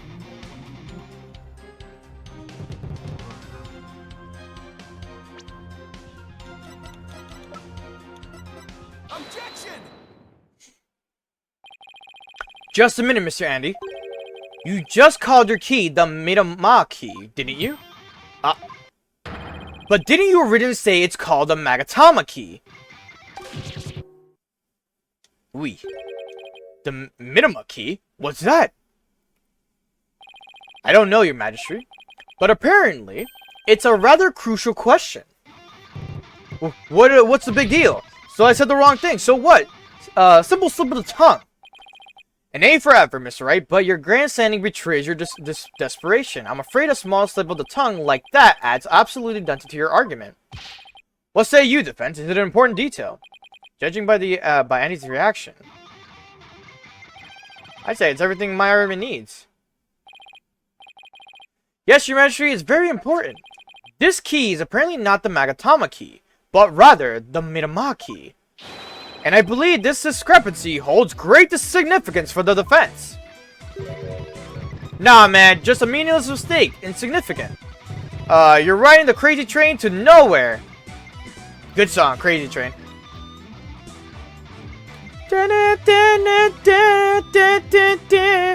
Nowhere, Lord, man. I like how they're putting a lot of music references for this guy.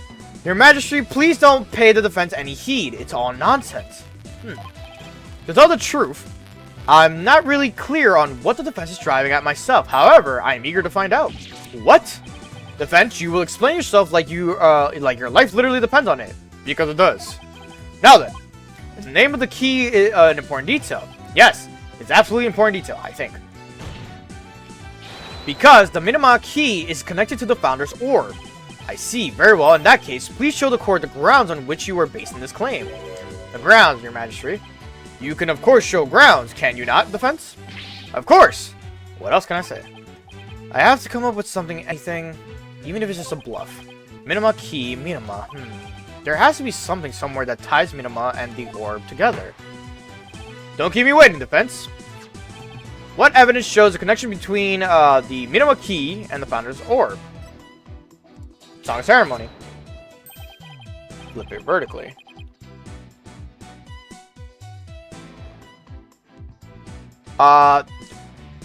What's that? The Song of Ceremony? All this time, the answer was right there in front of me. It's right there in the Song of Ceremony, performed during the Dance of Devotion. Your Majesty, the Song of Ceremony tells of the treasure of the founder of Cruanism. But hidden within its lyrics is a secret behind how to really open the treasure box. Oh? Holy mother!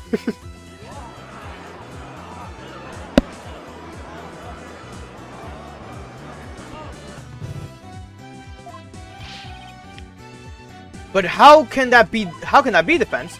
Song of Ceremony contains the following lyrics: when the butterfly embraces the Minima, the favor of the orb is bestowed.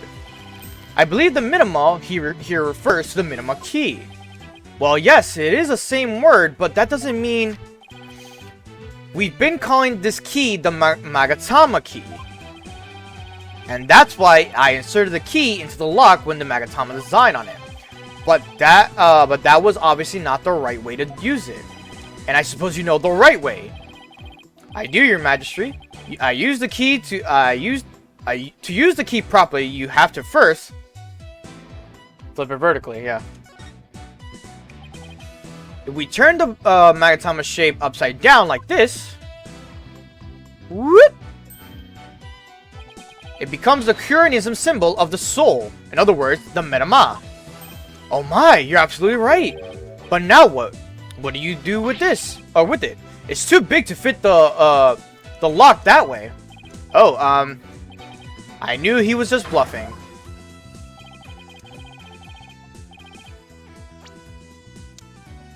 I knew he was just bluffing. Bluffs and lies are the only tools of his trade, after all. There must be some other way this key fits. But where?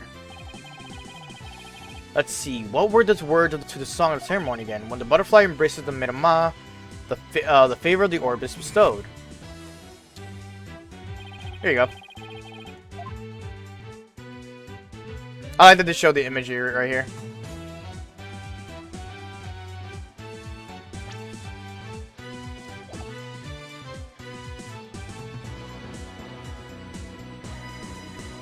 I'm like trying to align the soul to, like, because I don't want it to fuck up, but like at the same time, it's so sensitive. For the love of Christ, Phoenix. Whatever.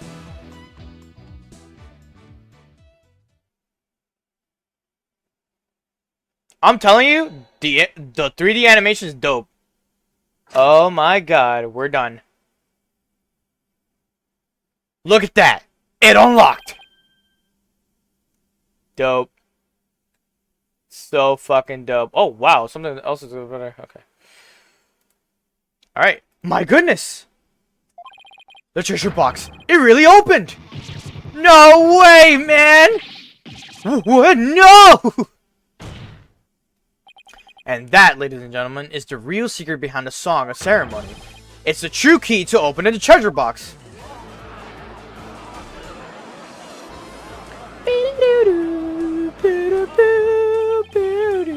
It's all over, Mr. Payne. How so?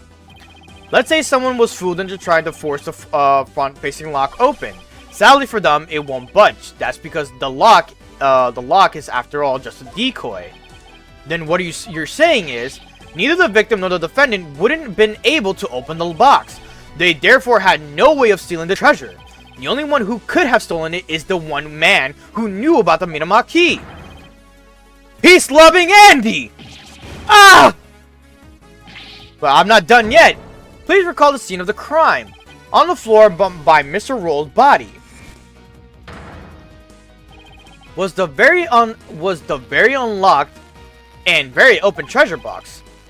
Only someone who knew how to open the box could have left it in that state. And so, there can be only one true culprit. Admit it, Mr. Andy! You're the one who killed Mr. Roll! Murdering Andy out here? Like, what the hell is wrong with you? Ah! Ah!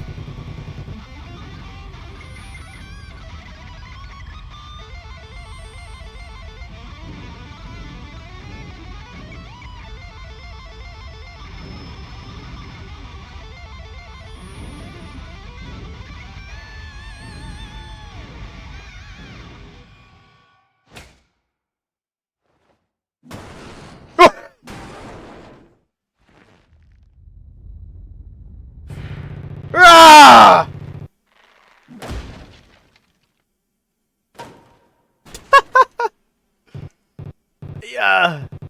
Huh? Cuckoo, cuckoo.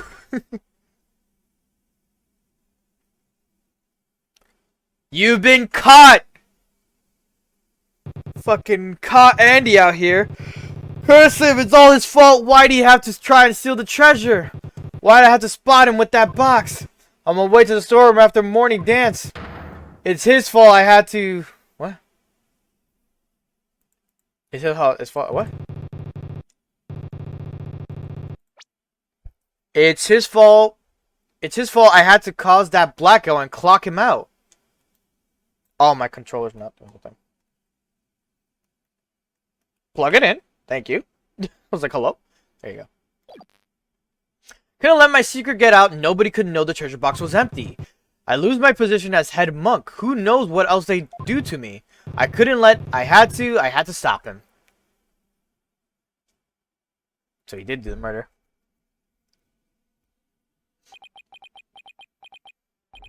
What a shocking development. I can scarcely believe it. Nothing like this has ever happened since the DC Act has enacted 23 years ago. No, my perfect unblemished record destroyed. You had no one to go against, you motherfucker. The incredible pain, ruin. No!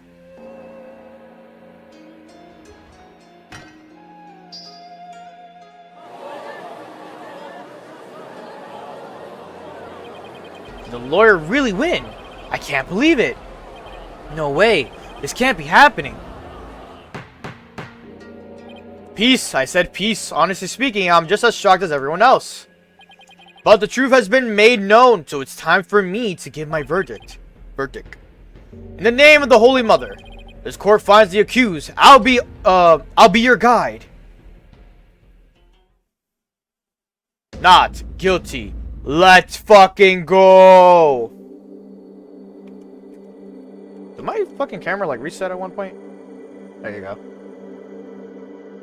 Dope. This is dope.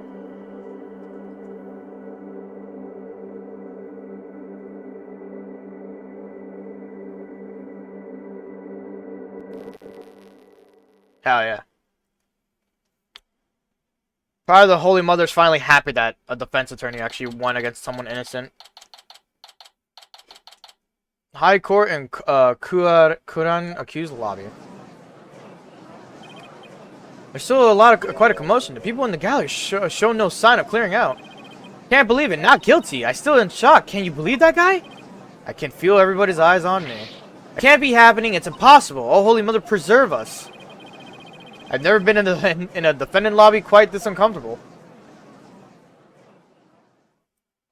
Mr. Wright! Oh, Albie. Thank you. Thank you so much for what you did for me. I'm just glad it turned out okay. It was touch and go there for a while. I'm really sorry, Mr. Wright. I had a really hard time trusting you at first. That's okay, Albie. I know how unpopular lawyers are in this country. But how did it ever get this way in the first place? Allow me to explain. At least, I wish I could explain. But I don't really know why. I never even questioned it before today. By the way, by the time I was born, all the lawyers were already gone. As far back as I can remember, verdicts have been based on her benevolent insights. Right, Rafa, the royal princess. The little brat. You would imply that this trial... yes. For her part, I'm sure she really believes in what she says, but... even when her beloved's divination seances, lawyers are still necessary. Without proper defense, people could easily wind up receiving wrongful convictions. Mr. Wright! Shh! Huh? Don't say that so loud. People might think you're a rebel. You could be arrested. A rebel. That's right. One of those people going against our queen and the court system. They call themselves the Defiant Dragons. And they're led by a scary guy named Dirk. What a fucking name. They'll do anything to overthrow her eminence, even commit crimes. Dirk, I remember people in the gallery mentioning that name. The things you're saying sound a lot like the stuff they say. But you're not scary like Dirk, the Dirk guy. Pardon the intrusion. Oh, was good. You. Yeah, you. I want to talk to you, see? Flight, is it? Right, sir. Phoenix Wright. And you are? I'm the Kuranese Minister of Justice. The name's Inga Karkol. Inga Karkol Kuran. I oversee the whole legal shebang. I was watching that three-ring circus in there. You were? Wow, the Minister of Justice. So he's in charge of the entire court system, Defense Culpability Act and all. Minister Inga, how are you, sir? Run along, mini-monk. Grown-ups are talking here. Yes, sir. Very sorry, sir. May I help you with something? Just wanted a good look at you. Guys like you aren't exactly a dime a dozen around here. Huh. Well, then. He's eyeing me like I'm some kind of exotic creature in a cage. Oh yeah, might as well share this little morsel with you. Turns out Roll was a seasoned thief. A repeat offender, see? And had my men look into it, and they found all the booty he pilfered right there in his digs. But he seemed like such a nice man. Why, Mr. Roll? Why? Guess he was doing it for the family. What a mook. Mook comes again. This is the second time they mentioned Mook. Because they said Mook, I think, in, like, the previous game. Which is very funny to me. A Mook? How can you say that? Yo. Everyone used to say... if you lived in New York, like, 2010s. Maybe a little bit earlier, a little bit after. You would fucking hear Mook constantly being talked about. Well, not constantly being talked about, but just that's what come up because just there was a lot of Italians by my place at least, like where I live by. So it was like Mook came up often. Guess that kind of sob story gets you a common folk all misty-eyed, huh? Anyway, another thing. I had my men check out the Andy fellow too. It wasn't the one with the sticky fingers. It's the insurgents. What? They put the squeeze on our head monk, apparently. So he gave up the Founder's Orb and tried to keep it hush-hush. Wow, I see. Thank you for letting me know. Yeah. Say, White. That was a cute little number you pulled in my courtroom today, wasn't it?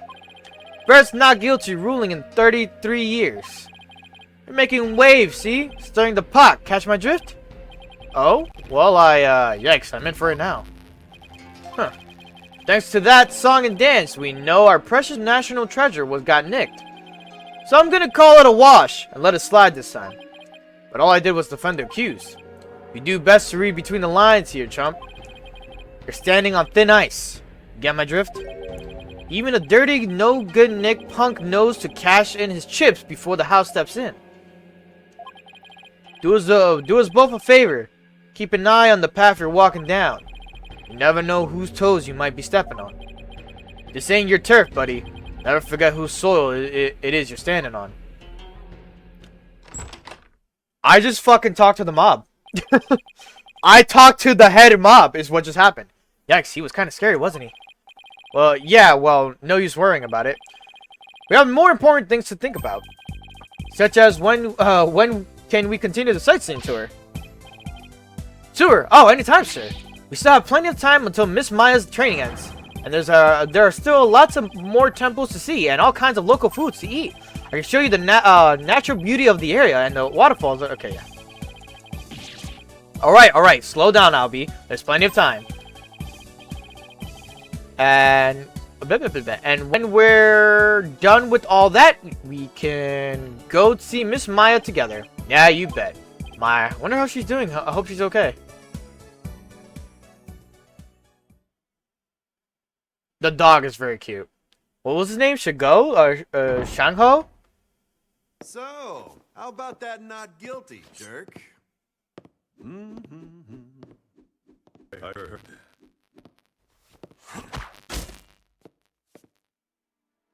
Sounds like the winds of change are beginning to stir.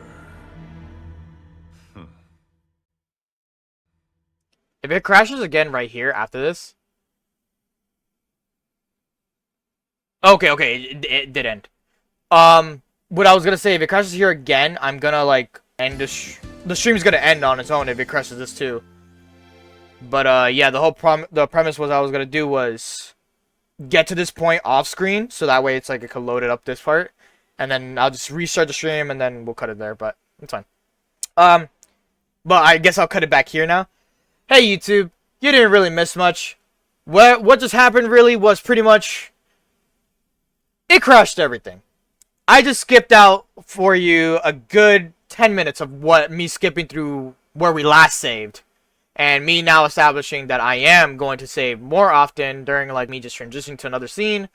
Right before certain things like cross-examination, whatever is in relation to that. Try to see if I could get it between the cutscenes or like, before cutscenes. So that way it's like I can, save if anything. Yeah. But yeah. And we can save the game here perfectly fine. Yeah. Yeah, okay. Does it play like a little trailer? Okay, we'll do this for the trailer thing. Or for what's happening next week. A little preview. This little section is like so funny to me.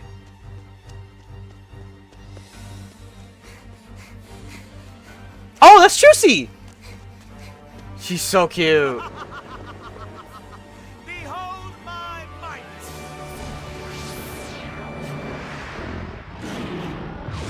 Oh, what the fuck? What anime shit is this?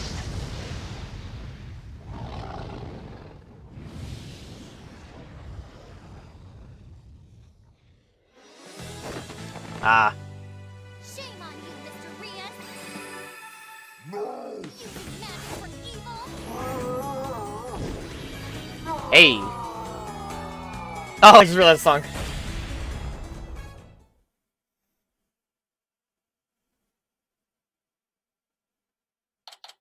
And this is where the cliffhanger is going to be ended on.